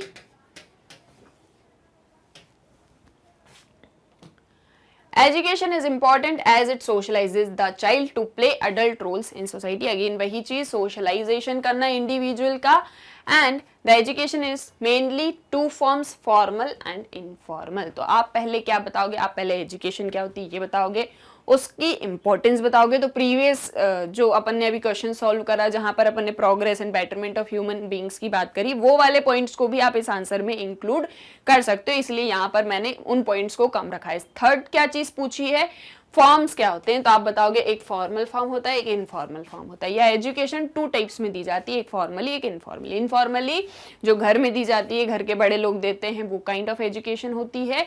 एंड एक होती है फॉर्मल एजुकेशन, जहाँ पर हम स्कूल्स में, कोचिंग इंस्टीट्यूट्स में जाके एजुकेशन प्रोवाइड करते हैं। यहाँ पर जो है स्किल्ड टीचर्स नहीं होते हैं, यहाँ पर स्किल्ड टीचर्स होते हैं। यहाँ पर जो है एजुकेशन ओरली प्रोवाइड किया जाता है, यहाँ पे written form of education system है। यानी कि देखो, जनरली आप उसमें सिंपल और कॉम्प्लेक्स सोसाइटीज वाला एग्जांपल भी ले सकते हो कि जहाँ जो सिंपल सोसाइटीज में एजुकेशन थी वो इनफॉर्मल एजुकेशन थी, और जो मॉडर्न सोसाइटीज में एजुकेशन प्रोवाइड की जाती है वो आपकी फॉर्मल एजुकेशन होती है। आई होप आपको क्लियर होगा ये वाला पॉइंट। तो इसमें आपको सारे forms of education, formal, informal, सब एक्सप्लेन करना है। कैसे बताओगे, आप एक तरफ लिखोगे फॉर्मल एजुकेशन, एक तरफ लिखोगे इनफॉर्मल। फॉर्मल में क्या बताओगे और इनफॉर्मल में, यहाँ पे कैसी है, ओरल है, यहाँ पे रिटन है। यहाँ पर स्कूल्स हैं, इंस्टीट्यूशंस हैं, कोचिंग है, यहाँ पर आपको फैमिली वाले एजुकेशन प्रोवाइड कराते हैं। यूनिवर्सलिस्टिक एजुकेशन होती है, यहाँ पे यूनिवर्सलिस्टिक वैल्यूज सिखाई जाती है। यहाँ पे पर्टिकुलरिस्टिक आपके रिलीजन, आपके क्लेन, आपके ट्राइब, इनके बारे में आपको चीज़ें सिखाई जाती हैं। तो इस तरीके से टू फॉर्म्स होते हैं एजुकेशन के, जिन्हें आप अपने आंसर में इंक्लूड कर सकते हो। और भी ढेर सारे पॉइंट्स हैं जिसे आप यहाँ पे नोट डाउन कर सकते हो दोनों में। चाहो तो डिफरेंट टाइप ऑफ जो अपन ऐसे एक चार्ट बनाते हैं ना, इस चार्ट को बना के भी एक्सप्लेन कर सकते हो, या चाहो तो फ्लो चार्ट बना के फिर भी एक्सप्लेन कर सकते हो। दोनों को कंपेयर करते हुए बता देना, तो सारी चीजें और इजीली एक्सप्लेन हो जाएंगी। ओके, आई होप ये वाला भी क्लियर होगा आपको, एजुकेशन वाला आंसर। द नेक्स्ट क्वेश्चन है आपका explain religion as a social institution, religion एक सोशल इंस्टीट्यूशन की तरह कैसे वर्क करता है, या रिलीजन एक सोशल इंस्टीट्यूशन कैसे। तो अगेन वही चीज, सबसे पहले रिलीजन को डिफाइन करना है। Religion is a unified set of beliefs and practices related to sacred things creating single moral community. बहुत बार डेफिनेशंस ऑलरेडी अपन पढ़ चुके हैं, डिस्कस भी कर चुके हैं, इसीलिए मैं आपको सिर्फ यहाँ पर डेफिनेशन बता दे रही हूँ कि आपको ये डेफिनेशन लिखनी है। Then religion believes in supernatural power, religion follows specific rituals, different religions have their own identity and symbols. Religion के क्या कैरेक्टरिस्टिक्स होते हैं वो थोड़ा सा यहाँ पे आप बता दो कि रिलीजन क्या होता है। आपको यहाँ पे पूरा ओवरऑल सारी चीजों को बताना है, हालांकि ब्रीफ में सारी चीजों को बताना है ना, डिटेल डिस्कशन नहीं। डिटेल कहाँ पे करेंगे, वेरी लॉन्ग आंसर्स में। तो शॉर्ट में आप ये चीजें एक्सप्लेन करोगे, देन आप बताओगे religion plays an important role in social structure by providing social control. Social control provide करा के आपको जो है एक पूरी तरीके से रिलीजन सोशल स्ट्रक्चर की तरह काम करता है। रिलीजन में हमारे ऊपर सोशल कंट्रोल भी किया जाता है, समाज में कैसे रहना है, कैसे हमारा बिहेवियर रेगुलेट होगा। फिर उसके बाद में फैमिली और रिलीजन कैसे एक दूसरे से रिलेटेड है, फैमिली और इकोनॉमिक्स, कैल्विनिज्म आप यहाँ पे एक्सप्लेन कर सकते हो। डर्किम्स पर्सपेक्टिव क्या है रिलीजन को लेके, शॉर्ट में, बिल्कुल शॉर्ट में बता सकते हो। पॉलिटिक्स और रिलीजन इन दोनों के बीच में कैसे रिलेशनशिप है, और जब हम सोशियोलॉजी में रिलीजन को स्टडी करते हैं तो हम कैसे बहुत अच्छे से जान पाते हैं, जब हम रिलीजन को डोमेस्टिक लाइफ में, पॉलिटिकल लाइफ में एंड इकोनॉमिक लाइफ में स्टडी करते हैं, तब हम बहुत अच्छे से रिलीजन को सोशियोलॉजिकली समझ पाते हैं। ओके, सो ये सारे पॉइंट्स आपको अपने इस वाले क्वेश्चन के आंसर में इंक्लूड करने हैं। फंडिंग सोशल इंस्टीट्यूशंस के लॉन्ग आंसर टाइप क्वेश्चंस करने वाले हैं। आपके जो बुक के पीछे मतलब चैप्टर के लास्ट में जो एक्सरसाइजेस दिए हुए हैं एनसीईआरटी सॉल्यूशंस, वो अपन ऑलरेडी कर चुके हैं। देन आपके चैप्टर में से कौन कौन से वेरी शॉर्ट या शॉर्ट आंसर्स बन सकते हैं वो भी अपन ऑलरेडी डिस्कस कर चुके हैं। अब अपन करेंगे लॉन्ग आंसर्स को डील, ठीक है। अब देखिए यहाँ पर मैंने कुछ ही लॉन्ग आंसर्स लिए हैं या कुछ ही आंसर्स बनाए हैं, क्योंकि देखिए अपन ऑलरेडी एनसीईआरटी क्वेश्चंस जब अपन ने सॉल्व किए थे तो वहां पर अपन ने डिटेल में बहुत सारे टॉपिक्स को ऑलरेडी डिस्कस कर लिया था, ठीक है। अब यहाँ पर अपन उन क्वेश्चंस को देखेंगे जो मुझे लगता है कि आपसे पूछे जा सकते हैं और ये आपके जनरल नॉलेज के लिए भी इंपॉर्टेंट है इन्हें जानना, ठीक है। ये पूरा आपको आगे तक भी काम आएंगे। सो अपन स्टार्ट करते हैं यार। First question is explain concepts of community, nation and state and differentiate them. क्या पूछा है कि कम्युनिटी, नेशन और स्टेट ये तीनों क्या होते हैं, इनके क्या कंसेप्ट हैं और इनके बीच में क्या डिफरेंस होता है, ये आपको बताना है। And the most important thing is explain. आपको क्या करना है, एक्सप्लेन करना है, यानी हर एक चीज को डिटेल में समझाना है। ओके, सो सबसे पहले आप किसे बताएंगे, कम्युनिटी को, कि कम्युनिटी क्या होता है या एक समुदाय क्या होता है। So a community refers to a group of people whose members connected to each other by consciously recognized commonalities which may be based on language, religion, culture and so on. Community क्या होती है, एक समुदाय क्या होता है, group of people जिसमें बहुत सारे लोग होते हैं, वो एक दूसरे से कनेक्टेड हैं, वो सभी एक दूसरे से कनेक्टेड हैं, इंट्रैक्शन है उनके बीच में, बाय कॉन्शियसली रिकॉग्नाइज्ड कॉमनैलिटीज, उनके बीच में कुछ कॉमन चीजें हैं जिसकी वजह से उन सभी के बीच में एक इंट्रैक्शन या कनेक्शन ऑलरेडी डेवलप्ड है। जस्ट सपोज ये एक ग्रुप है, इस ग्रुप में जितने भी लोग रहते हैं वो सभी एक दूसरे से कनेक्टेड हैं, ठीक है, उन सभी के बीच में एक रिलेशनशिप है और ये जो रिलेशनशिप इन सभी के बीच में है वो किस बेसिस पर है, रिकॉग्नाइज्ड कॉमनैलिटीज, यानी कि इनके बीच में कुछ कॉमन चीजें हैं जिसकी वजह से ये सभी आपस में एक दूसरे से कनेक्टेड हैं या इंटरेक्टेड हैं सभी। ओके, सभी ये ग्रुप के जितने भी लोग हैं। अब वो कॉमन चीजें क्या हो सकती हैं, शायद लैंग्वेज के बेसिस पे, रिलीजन के बेसिस पे, कल्चर के बेसिस पे and so on.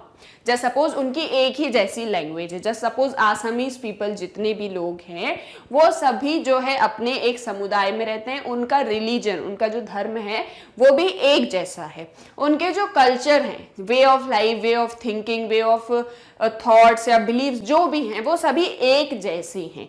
Rajasthani people हैं, ठीक है, उनका अपना एक कल्चर है, अपनी एक लैंग्वेज है, अपना उनका रिलीजन है, उनके जो है जो भी कस्टम्स रिचुअल्स होते हैं, जो भी ट्रेडिशन चले आ रहे हैं वो उनके अपने हैं। क्या गुजराती पीपल और राजस्थानी पीपल एक जैसे हो सकते हैं? नहीं, दोनों का अलग अलग कल्चर है, रिलीजन है, लैंग्वेज है। ओके, सो ऐसी कॉमनैलिटीज, ऐसी कॉमन चीजें जिस भी ग्रुप के अंदर होती हैं और वो सभी एक दूसरे से कनेक्टेड होते हैं, उसे हम क्या कहते हैं? उसे हम कहते हैं कम्युनिटी। ओके, आई होप ये क्लियर होगा कम्युनिटी क्या होता है।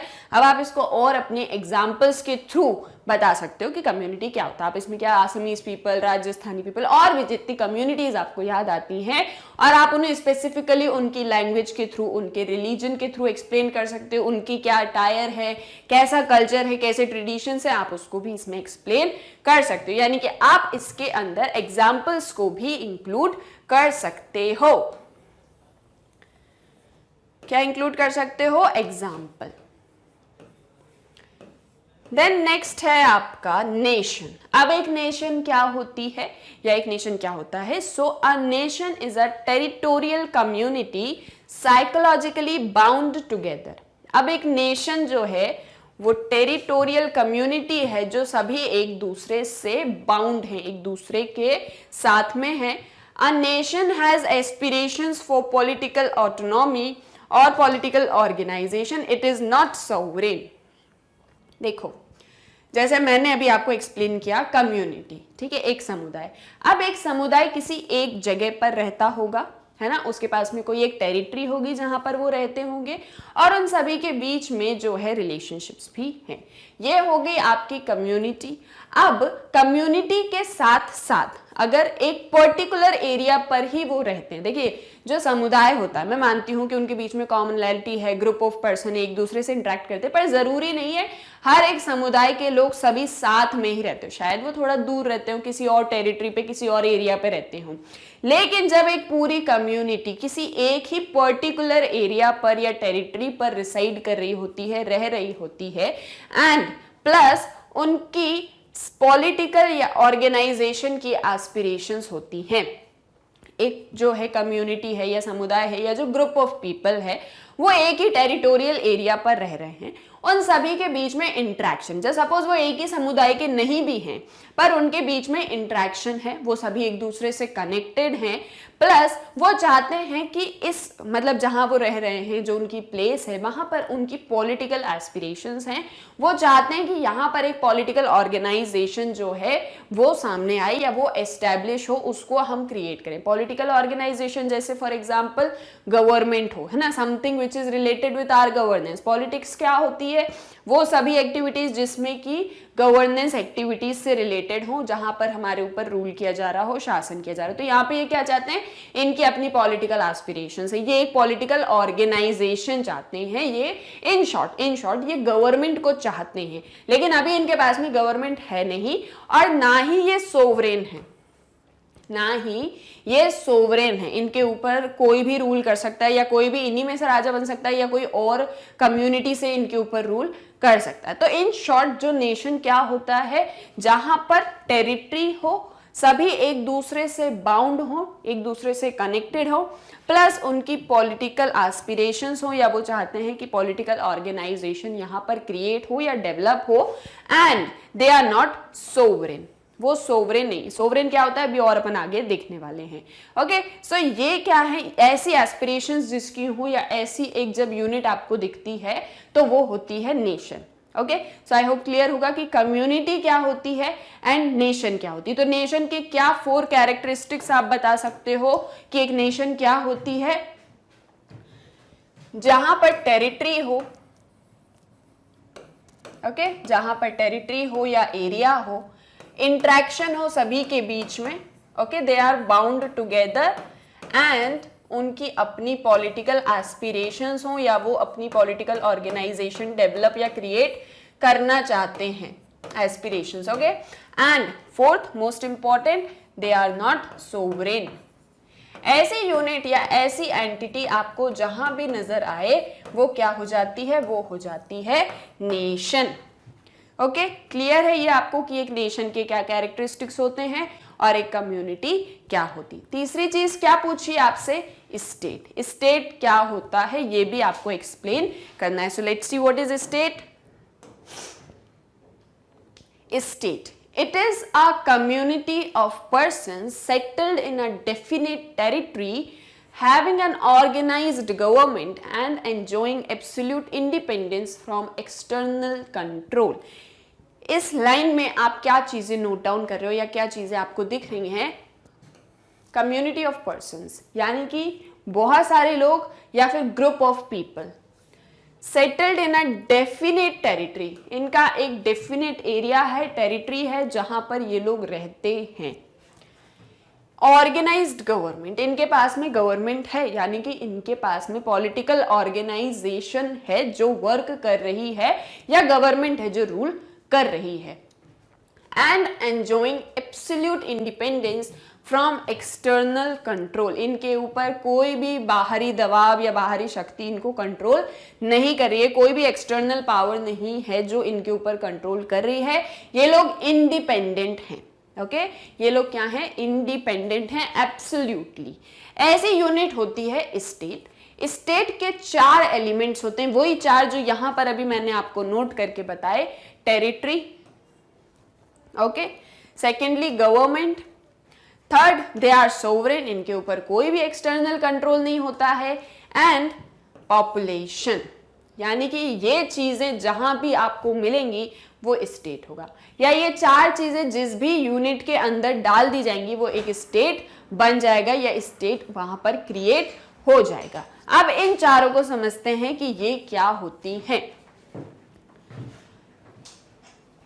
So this is population, territory, government and sovereign.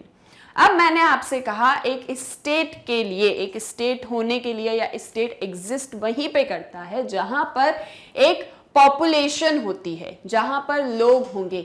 State is an association of people. State क्या है? स्टेट एसोसिएशन है लोगों की, पीपल्स की एसोसिएशन है। स्टेट क्या है? एसोसिएशन ऑफ पीपल, जहां पर सभी लोग एक साथ या पूरा ग्रुप, बहुत सारे लोग जहां पर रिसाइड करते हैं वहां पर स्टेट एग्जिस्ट करता है। अपन ने देखो, आपने स्टार्टिंग में हमने क्या पढ़ा था कि सोसाइटी, सोसाइटी क्या होती है? जहां पर बहुत सारे इंडिविजुअल्स रह रहे हैं, उनसे मिलके समाज बनता है, ह्यूमन बीइंग से मिलके जो है समाज बनता है। ऐसा तो है नहीं कि इस ऑलरेडी सोसाइटी एग्जिस्ट करती है जहां पर लोग जो है जाते हैं तो वो समाज के लोग बन जाते हैं, ऐसा नहीं है। जब लोग, जो पीपल हैं, जो पर्सन्स हैं, जो रह रहे हैं, जब वो साथ में आ जाते हैं, एक दूसरे के साथ इंटरेक्ट करने लग जाते हैं, एक कनेक्शन में आ जाते हैं, एक बॉन्ड में आ जाते हैं, तो ऑलरेडी सोसाइटी जो है वो फॉर्म हो जाती है। तो वैसे ही यहाँ पर ऑलरेडी जब पीपल एसोसिएट करेंगे, एक दूसरे के साथ में रहेंगे, एक कनेक्शन डेवलप होगा, बॉन्ड डेवलप होगा, तो स्टेट अपने आप एग्जिस्ट करेगा या ऑलरेडी फॉर्म में आ जाएगा। Few families can't constitute a state. Okay, अब कुछ ही लोग अगर रहते हैं, थोड़े बहुत 4-5 लोग हैं, तो क्या वो मिला के स्टेट बन जाएंगे? नहीं, हमको एक बहुत बड़ी एंटिटी चाहिए। फिक्स्ड नहीं कर सकते हम कि कितने होंगे, लेकिन मोर और लेस दे आर न्यूमरस, बहुत सारे होने चाहिए। सिर्फ 2-4 फैमिली मिला दी और बोल दिया कि ये अब स्टेट है, तो वो स्टेट नहीं हो सकती, वो कम्युनिटी हो सकती है, एसोसिएशन हो सकती, लेकिन वो स्टेट नहीं हो सकती। हमको क्या चाहिए? लार्ज नंबर ऑफ पीपल हमको यहाँ पर चाहिए। तो जहां पर बहुत सारे लोग हैं, जहां पर बहुत सारी पॉपुलेशन है, वहां पर स्टेट एग्जिस्ट करता है। सो ये फर्स्ट पॉइंट है, आई होप आपको क्लियर होगा। नेक्स्ट है आपका टेरिटरी।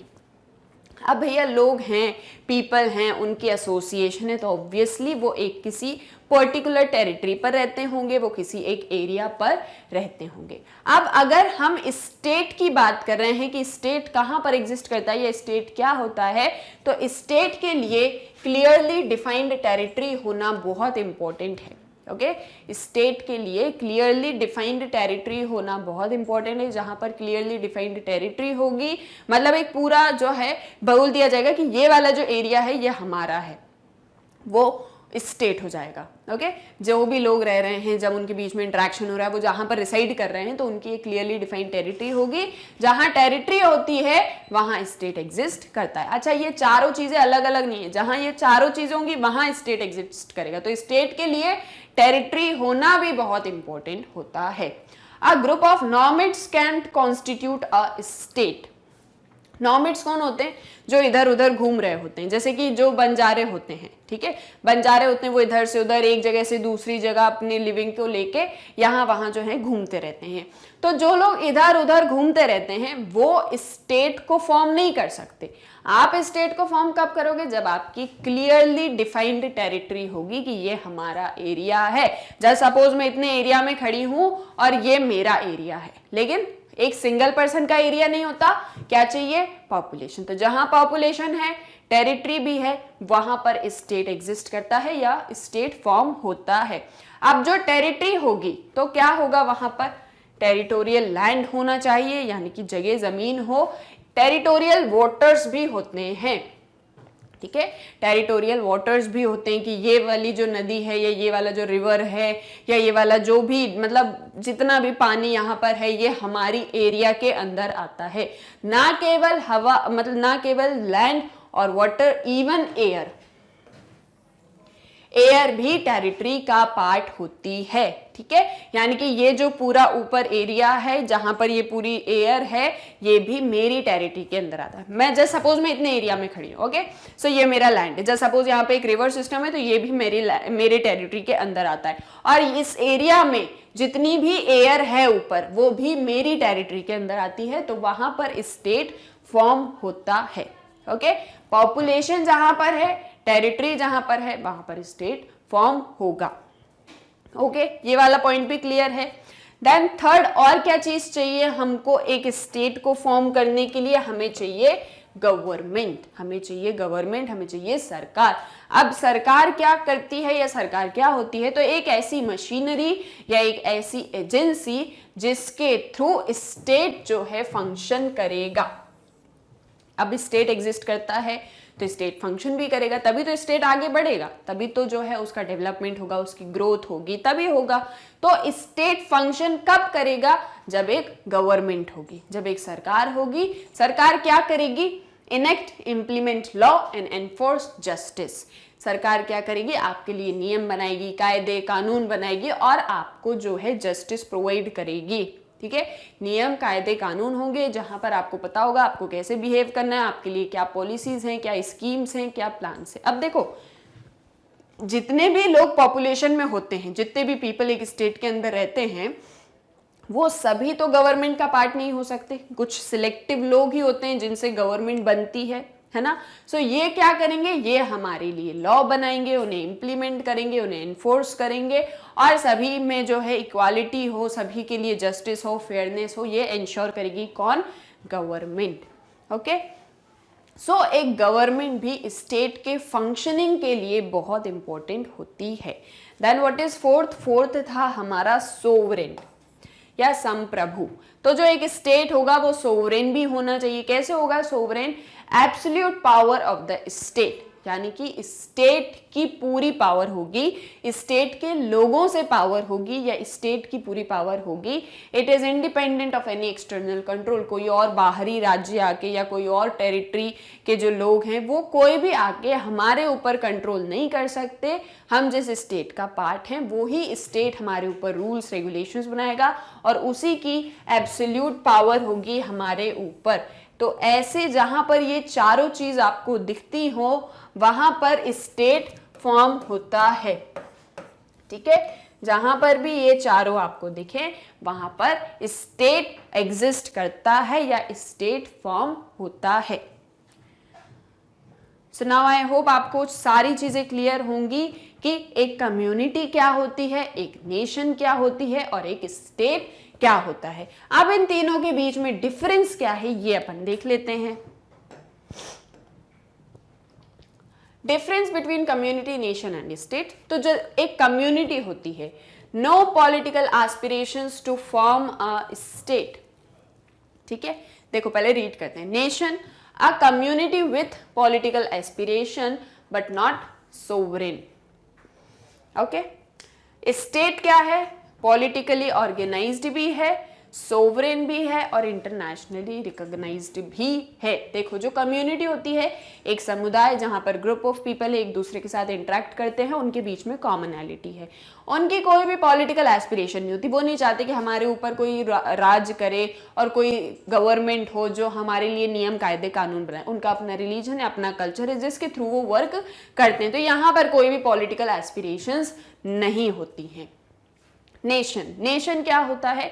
कम्युनिटी है, इंटरेक्शन भी है, लेकिन पॉलिटिकल एस्पिरेशंस भी हैं। वो चाहते हैं कि हमारे लिए एक गवर्नमेंट हो जो हमारे लिए प्लान्स बनाए, पॉलिसीज बनाए, लेकिन सोवरेन नहीं होते हम, ठीक है। लेकिन हम सोवरेन नहीं होते, हम ये नहीं चाहते कि हमारे जो लोग हैं उन्हीं में से जो है गवर्नमेंट बने और फिर वो हमारे कोई भी हमारे ऊपर रूल करे, कोई भी करे, कोई भी किसी भी फॉर्म ऑफ पॉलिटिकल एपरेटस हो, लेकिन सोवरेन नहीं होते हैं वो। ओके, जो नेशंस होते हैं वो सोवरेन नहीं होते, लेकिन जो स्टेट होता है वो क्या होता है? पॉलिटिकली ऑर्गेनाइज्ड भी है, सोवरेन भी है और इंटरनेशनली रिकॉग्नाइज्ड भी है। इंटरनेशनली रिकॉग्नाइज्ड कैसे होता है? क्योंकि जो गवर्नमेंट होती है स्टेट के अंदर, वो बाकी अदर नेशंस के साथ में या बाकी अदर स्टेट्स के साथ में भी रिलेशंस फॉर्म करती है, उनके साथ में भी कनेक्शन में आती है। जैसे आप देखो अपन इंडिया में, ठीक है, इंडिया एक स्टेट है, यहाँ पर क्या है? हम सोवरेन भी हैं, हमारे पास अपनी गवर्नमेंट भी है, हमारी अपनी पॉपुलेशन भी है और हमारी अपनी टेरिटरी भी है। ओके, ये सारी चीजें हमारे पास है। अब जो हमारे यहाँ की गवर्नमेंट है, वो जो बाकी अदर कंट्रीज है, यूएस हो गया, रशिया हो गया, पाकिस्तान, नेपाल, बांग्लादेश, जितनी भी कंट्रीज हैं या जितने भी स्टेट हैं, उन सभी के साथ में रिलेशनशिप फॉर्म करती है। और हमें सभी नेशंस ने जो है रिकॉग्नाइज्ड किया हुआ है इंटरनेशनली कि हम इंडिया स्टेट जो है वो इंडिपेंडेंट है, हमारे ऊपर कोई एक्सटर्नल कंट्रोल नहीं है, हम सोवरेन हैं। ओके, सो ये डिस्टिंक्शन होता है कम्युनिटी, नेशन एंड स्टेट के बीच में। आई होप ये आपको क्लियर होगा कि एक कम्युनिटी क्या होती है, एक नेशन क्या होती है और एक स्टेट क्या होता है, और तीनों के बीच में क्या डिफरेंसेस होते हैं। सो जस्ट इन केस ऐसा क्वेश्चन आपको एग्जाम में पूछ लिया जाता है तो ये सभी पॉइंट्स आपको उसके अंदर इंक्लूड करने हैं। एक्सप्लेन बोला गया है तो सब एक चीज डिटेल में एक्सप्लेन करिए। आई होप ये वाला क्वेश्चन आपको क्लियर होगा। Okay, then what is the next question, ये अपन देख लेते हैं। Next question is cite the differences between simple and complex modern societies in respect to education और लर्निंग। एजुकेशन को ध्यान में रखते हुए सिंपल सोसाइटीज और मॉडर्न सोसाइटीज वो कैसी होती थी और क्या जो है उनके बीच में डिफरेंसेस होते थे एजुकेशन से रिलेटेड, ये एक चीज आपको बतानी है, ये आपको आंसर में बताना है। सो आप क्या करोगे, दोनों के बीच का क्या डिफरेंस है आप ये बताओगे। So the simple and complex modern societies are taken place in all the societies of the world. अब जो ये हम सिंपल और मॉडर्न सोसाइटी की बात कर रहे हैं, ये सिर्फ इंडिया के केस में या किसी एक पर्टिकुलर स्टेट के केस में नहीं है, आप पूरे वर्ल्ड में कहीं भी देखो तो सिंपल और मॉडर्न सोसाइटीज एग्जिस्ट करती थी। हालांकि इनके एग्जिस्ट करने का जो टाइम पीरियड था वो डिफरेंट था।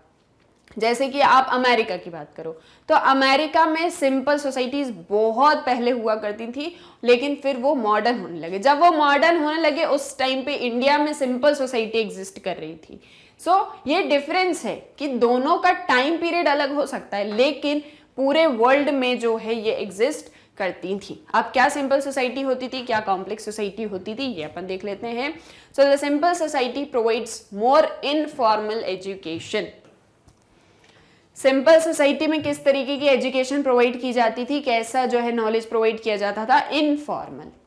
लेकिन मॉडर्न सोसाइटी में फॉर्मल एजुकेशन दी जाती थी। अब इनफॉर्मल फॉर्मल क्या होता है, अगेन वही चीज मैं आपको बहुत बार बता चुकी हूँ, फॉर्मल और इनफॉर्मल का मीनिंग। इनफॉर्मल यानी कि एजुकेशन जो है वो फैमिली मेंबर्स दे दिया करते थे, जो घर के एडल्ट होते थे वो सिखा पढ़ा देते थे। ओके, और क्या एजुकेशन होती थी, किस तरीके की एजुकेशन वो प्रोवाइड करते थे, अपन अभी आगे इस चीज को पढ़ने वाले हैं। लेकिन इनफॉर्मल होती थी, कोई रूल्स नहीं होते थे, कोई एक सिस्टमेटिक ऑर्डर नहीं था, कोई एक स्ट्रक्चर नहीं था कि बच्चे जो है स्कूल में ही डेली जाते हैं, उनका एक पूरा टाइम है जिस टाइम पे वो स्कूल जाएंगे, फिर घर आएंगे, लंच करेंगे, जो भी करेंगे। ये एक स्ट्रक्चर नहीं था, कोई रूल्स रेगुलेशंस नहीं थे सिंपल सोसाइटी में। लेकिन modern society formal education, rules भी हैं, रेगुलेशन भी है, एक सिस्टम भी है, एक ऑर्डर भी है, एक स्ट्रक्चर भी है। तो कैसा स्ट्रक्चर, स्कूल्स हैं यहाँ पे, कोचिंग इंस्टीट्यूट्स हैं, स्कूल में बच्चों के लिए मतलब बुक्स अवेलेबल हैं कि आप इस सब्जेक्ट में ये वाली बुक पढ़ोगे। तो दोनों सोसाइटीज में क्या डिफरेंस था, पहला तो इनफॉर्मल और फॉर्मल एजुकेशन को लेके, यहाँ पर स्पेशलाइज्ड टीचर्स आपको नॉलेज प्रोवाइड करती हैं। Then what is the next difference? In this society, child can learn mainly from family or elder. इस सोसाइटी में, सिंपल सोसाइटी में, जो एक चाइल्ड होता था, जो एक बच्चा होता था, उसको एजुकेशन कैसे प्रोवाइड होती थी? सेम अगेन वही चीज, जो फैमिली के लोग होते थे या जो घर के बड़े होते थे वही जनरली एजुकेशन प्रोवाइड करते थे। वही आपको बताते थे कि ये चीज़ ऐसी होती है और जो है मतलब आपको कैसे काम करना है। आपको जनरली लाइफ लेसन्स दिए जाते थे, आपको घर परिवार के बारे में सिखाया जाता था, आपको बड़े होके कैसे करना है, आपको किसी से कैसे बात करनी है। जैसे जस्ट सपोज घर में कोई बड़े आते थे तो बच्चों को सिखाया जाता था कि आपको उनके जो है पैर छूने हैं, उनका आशीर्वाद लेना है। तो जनरली इस तरीके का जो है एक एजुकेशन सिस्टम प्रिवेल करता था सिंपल सोसाइटीज में। ओके, और कौन ये एजुकेशन मतलब कौन इसको इनकलकेट कर रहे थे, कौन ऐसा नॉलेज प्रोवाइड कर रहे थे? फैमिली मेंबर्स या जो घर के बड़े होते थे वो लोग। लेकिन कॉम्प्लेक्स सोसाइटीज में क्या होता था? In this society child can learn mainly from teachers, specialised trained people. देखो अब कॉम्प्लेक्स सोसाइटी में क्या होता था, जो टीचर्स होते थे वो ट्रेंड होते थे, स्पेशलाइज्ड होते थे। ठीक है, पहले की सोसाइटी में क्या था, जो घर के लोग होते थे, जो फैमिली मेंबर्स होते थे, वही आपको एजुकेशन प्रोवाइड करते थे। लेकिन आज के टाइम में क्या है, आप स्कूल में पढ़ो, चाहे इंस्टीट्यूट में पढ़ो, कहीं भी पढ़ो, आपके जो टीचर्स हैं वो स्पेशलाइज्ड हैं, उन्हें अपनी फील्ड का नॉलेज है, वो ट्रेंड हैं, उन्हें कैसे आपको नॉलेज प्रोवाइड करना है, क्या एक पैटर्न होगा, किस सिस्टम से बच्चों को पढ़ाना है, क्या स्ट्रक्चर होगा, ये सारी चीजें ऑलरेडी टीचर को बता दी जाती थी। हर एक सब्जेक्ट के लिए स्पेसिफिक टीचर होता था जिसे उस फील्ड का नॉलेज होता है। ओके, सो मॉडर्न सोसाइटी में क्या एक चीज होती है कि जो टीचर्स होंगे जो बच्चों को नॉलेज देंगे, ठीक है, जिस तरीके से बच्चे सीखेंगे तो वो स्पेशलाइज्ड ट्रेन्ड टीचर्स के थ्रू चीज होने वाली है। ओके, देन थर्ड क्या हो सकता है इन दोनों के बीच का difference? Division of labour is based on the age and sex in the simple society. Simple society के बीच में जो डिवीजन ऑफ लेबर होता था, जो वर्क सिखाया जाता था कि आपको बड़े होके क्या काम करना है या क्या चीज कौन कैसा काम करेगा, जो भी वर्क होता था, जो भी लेबर होता था, वो on the basis of age and sex होता था। एज यानी कि जो घर के बड़े होते थे उन्हें बड़े काम दिए जाते थे। देन जो घर में वुमेन होती थी उनको उस टाइप के काम दिए जाते थे कि आप जो है घर की औरत है तो आपको इस तरीके का काम करना है। जो जैसे जनरली ये था कि जो मैन होते थे वो बाहर जाते थे। मतलब पहले की सोसाइटी में ये एक चीज चलती थी कि जो मैन है वो फिजिकली स्ट्रांग है। ओके, वो फिजिकली स्ट्रांग है तो उन्हें बाहर का काम दिया जाता था, और जो महिलाएं होती थी वो घर में ही रह के जो घर का काम होता था, जनरली पहले तो एग्रीकल्चर सिस्टम चलता था तो उनकी फील्ड में जिस भी चीज की जरूरत होती थी या जिस भी टाइप का वर्क होता था वो वर्क कर लेते थे। तो जो डिवीजन ऑफ लेबर था वो एज एंड सेक्स के बेसिस पे डिटरमाइन किया जाता था। लेकिन मॉडर्न सोसाइटी में क्या हो रहा है, division of labour is based on the qualifications and skills in the complex modern society. जो डिवीजन ऑफ लेबर है, जो वर्क है, वो स्किल्स और क्वालिफिकेशन के बेसिस पर होता है। अगर आपको उस चीज का नॉलेज होगा, आप उसमें स्किल्ड होगे तो ही आपको वर्क दिया जाएगा। अगर आपको नॉलेज नहीं है, आपके पास में क्वालिफिकेशन नहीं है, तो आपको कोई वर्क नहीं दिया जाएगा, ये बोलेगा जाओ घर पे और बैठ जाओ। ठीक है, लेकिन मॉडर्न सोसाइटी में ये चीज होती है। और पहले की सोसाइटी में क्या था, एज और सेक्स, आप बड़े हो घर में, आप वुमेन हो मैन हो, इस बेसिस पे वर्क किया जाता था। यहाँ पर अगर आपके पास में क्वालिफिकेशन है तो ही आपको वर्क दिया जाएगा, तो ही इस तरीके से मतलब डिवीजन ऑफ वर्क होता था। जैसे अभी भी आप देख लो, आपको कोई जॉब, पर्टिकुलर जॉब आपको चाहिए तो उसके लिए क्वालिफिकेशन मांगी जाती है कि आप जो है ग्रेजुएट रहो या आप 12th पास रहो। तो ये क्या, ये क्वालिफिकेशंस हैं जो आपको उस पर्टिकुलर वर्क के लिए चाहिए हैं। Okay, so division of labour किस बेसिस पे होता था, क्वालिफिकेशन और स्किल्स के बेसिस पे। Then what is next, there is only oral communication established in the simple society, both oral and written communication are established in complex और modern society. यानी कि जो पहले जो सोसाइटीज होती थी, सिंपल या ट्रेडिशनल सोसाइटीज होती थी, वहां पर जो काम या जो भी आपको चीज सिखाई जाती थी वो ओरली सिखाई जाती थी। ओरली कैसे, कि आप जो भी मतलब ज्ञान दिया जाता था, जो भी नॉलेज प्रोवाइड किया जाता था, जो भी चीज़ें सिखाई जाती थी वो ओरली होती थी, है ना। जो भी घर के बड़ों को लगता था ये हमें बच्चों को बताना चाहिए, तो वो चीज़ आपको मौखिक रूप से बता दिया जाता था। लेकिन मॉडर्न सोसाइटीज़ में क्या है, ओरल भी सिखाया जाता है और रिटन भी सिखाया जाता है। आप स्कूल्स में जाते हो, आप देखते होगे कि टीचर आपको मतलब बोल के भी सिखा रही होती हैं और लिख के भी। जैसे मैं ही आपको भी पढ़ा रही हूँ, ठीक है, तो मैं आपको बोल के ओरली भी सिखा रही हूँ, यहाँ पे रिटन फॉर्म में भी चीजें आप भी अपने नोट्स बना रहे हैं। तो एक फॉर्म कैसा है स्टडी का या एजुकेशन या लर्निंग का फॉर्म कैसा है, ओरल भी है और रिटन भी है। Then in this society usually the whole family is involved in the same work. For example, agriculture. While the working place and family are separate units in this society. देखो simple society में क्या चीज होती थी कि जो भी work किया जाता था वो जनरली पूरी फैमिली एक ही वर्क करती थी, same work, whole family involve in the same work, पूरी फैमिली एक ही वर्क करती। जैसे सपोज एग्रीकल्चर वर्क किया जाता है, एक फैमिली जो है वो कृषि के कार्य में जो है इन्वॉल्व है या वहां पर एग्रीकल्चर एक्टिविटी की जाती है। जैसे सपोज वो गेहूं उगाते हैं, ओके, वो गेहूं उगाते हैं, फिर उसको मार्केट में बेचते हैं, जो भी अर्न होता है उससे वो अपना घर चलाते हैं। तो यही चीज फिर आगे बच्चों को भी सिखाई जाती थी, जो घर की महिलाएं होती थी वो भी इस चीज में हेल्प करती थी, ठीक है। तो पूरी फैमिली एक ही वर्क को जो है आगे बढ़ाती थी और वही काम वो करते थे। लेकिन मॉडर्न सोसाइटीज में क्या होता है, working place and family are separate units. Shift in the location of work, अपन ने वर्क एंड इकोनॉमिक लाइफ में पढ़ा होगा, आपको शायद याद होगा। वहां पर ने क्या देखा था कि अब क्या हो चुका है, वर्क प्लेस में शिफ्ट हो चुका है। पहले आप एग्रीकल्चर या डोमेस्टिकेशन ऑफ एनिमल्स या रेयरिंग ऑफ चिल्ड्रन वाला जो काम करते थे, तो वहां आप अपने घर पर भी ध्यान दे लेते थे और एग्रीकल्चर फील्ड जनरली जो है बाहर ही होती थी, अपने घर के आसपास ही होती थी, तो हम वहीं रह के सारा कुछ काम कर लेते थे। लेकिन अब मॉडर्न सोसाइटीज में क्या चीज होने लगी है, वर्कर्स हो चुके हैं, लोग फैक्ट्रीज में या इंडस्ट्रीज में वर्क करते हैं या जहां भी उनकी जॉब होती है वो उस लोकेशन पर जाकर वर्क करते हैं। फैमिली एक अलग यूनिट है और वर्क एक अलग यूनिट है। तो एक ये भी डायमेंशन अब की सोसाइटी में और पहले की सोसाइटी में हो चुका है। The values in the society are laid down by rules and norms.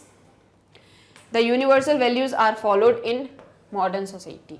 अब यहाँ पर जो एजुकेशन प्रोवाइड की जाती थी सिंपल सोसाइटीज में, वो किस बेसिस पे, रूल्स एंड नॉर्म्स, क्या नियम है, क्या कायदे कानून है, किस तरीके का हमारा धर्म है, हम किस जाति से बिलोंग करते हैं, हम किस जनजाति से बिलोंग करते हैं, क्या क्लेन है, क्या ट्राइब है, हमारे फैमिली के क्या रूल्स रेगुलेशंस हैं, क्या नॉर्म्स हैं, ये चीज बच्चों को सिखाई जाती थी। यानी कि पर्टिकुलरिस्टिक वैल्यूज यहाँ पर बच्चों को सिखाई जाती थी, या जो एक एजुकेशन का स्ट्रक्चर था उसमें पर्टिकुलरिस्टिक वैल्यूज बच्चों को सिखाई जाती थी।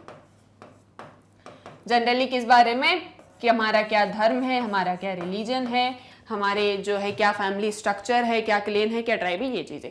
यहाँ पर यूनिवर्सल वैल्यू सिखाई जाती है, सार्वभौमिक, जो पूरे वर्ल्ड में, पूरे यूनिवर्स में एक जैसी चलती हैं, वो सारी चीजें यहाँ पर एजुकेशन के थ्रू सिखाई जाती हैं। जस्ट सपोज ग्रेविटी, तो जो न्यूटन का लॉ है कि एप्पल जो है वो नीचे की तरफ गिरेगा, ऊपर नहीं उड़ के जाएगा, सेम चीज आपको हर एक स्कूल में, हर एक इंस्टीट्यूशन में, एजुकेशन के अंदर सिखाई जाती है। ओके, सो और भी बहुत सारे डायमेंशंस हैं जो आपको लगता है कि आपको जो है अपने आंसर में इंक्लूड करना चाहिए, और क्या पॉइंट्स हो सकते हैं जो आप बता सकते हो डिफरेंस के बेसिस पे, कि on the basis of education क्या क्या डिफरेंस है सिंपल और मॉडर्न सोसाइटी में। आप सभी इन पॉइंट्स को अपने आंसर में इंक्लूड कर सकते हो। ओके, सो दो ही क्वेश्चंस को हमने डील किया है, लेकिन हमने डिटेल डिस्कशन किया है। कम्युनिटी, नेशन और स्टेट वाला जो है बहुत ही इंपॉर्टेंट क्वेश्चन है। आई होप आपको उसके अंदर और इस वाले क्वेश्चन के अंदर सारी चीजें क्लियरली एक्सप्लेन, मतलब समझ में आ गई होंगी। ओके, अब हम देख लेते हैं आप मैग्नेट ब्रेन्स की वेबसाइट को कैसे एक्सेस कर सकते हैं। तो बहुत ही सिंपल सा प्रोसेस है, जस्ट आपको गूगल पे एंटर करना है magnetbrains.com। आप जैसे ही इसे एंटर करोगे आपके सामने magnet brains education platform open हो जाएगा। आप इसको स्क्रॉल करेंगे तो आप देखेंगे कि यहाँ पे किंडरगार्टन टू 12th क्लास तक के सारे क्लासेस के, सारे सब्जेक्ट्स के सारे वीडियोस अवेलेबल है। सारा कोर्स यहाँ पे दिया गया है, आपको कुछ नहीं करना है, सिर्फ जिस क्लास को आपको स्टडी करना है उस क्लास पर आप एक क्लिक करेंगे।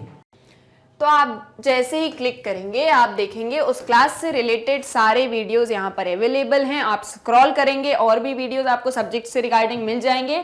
सभी के नीचे वॉच नाउ का बटन है, आपको जो भी सब्जेक्ट स्टडी करना है जस्ट वॉच नाउ पर क्लिक करिए और आपके सामने वीडियो ट्यूटोरियल्स यहाँ पर ओपन हो जाएंगे।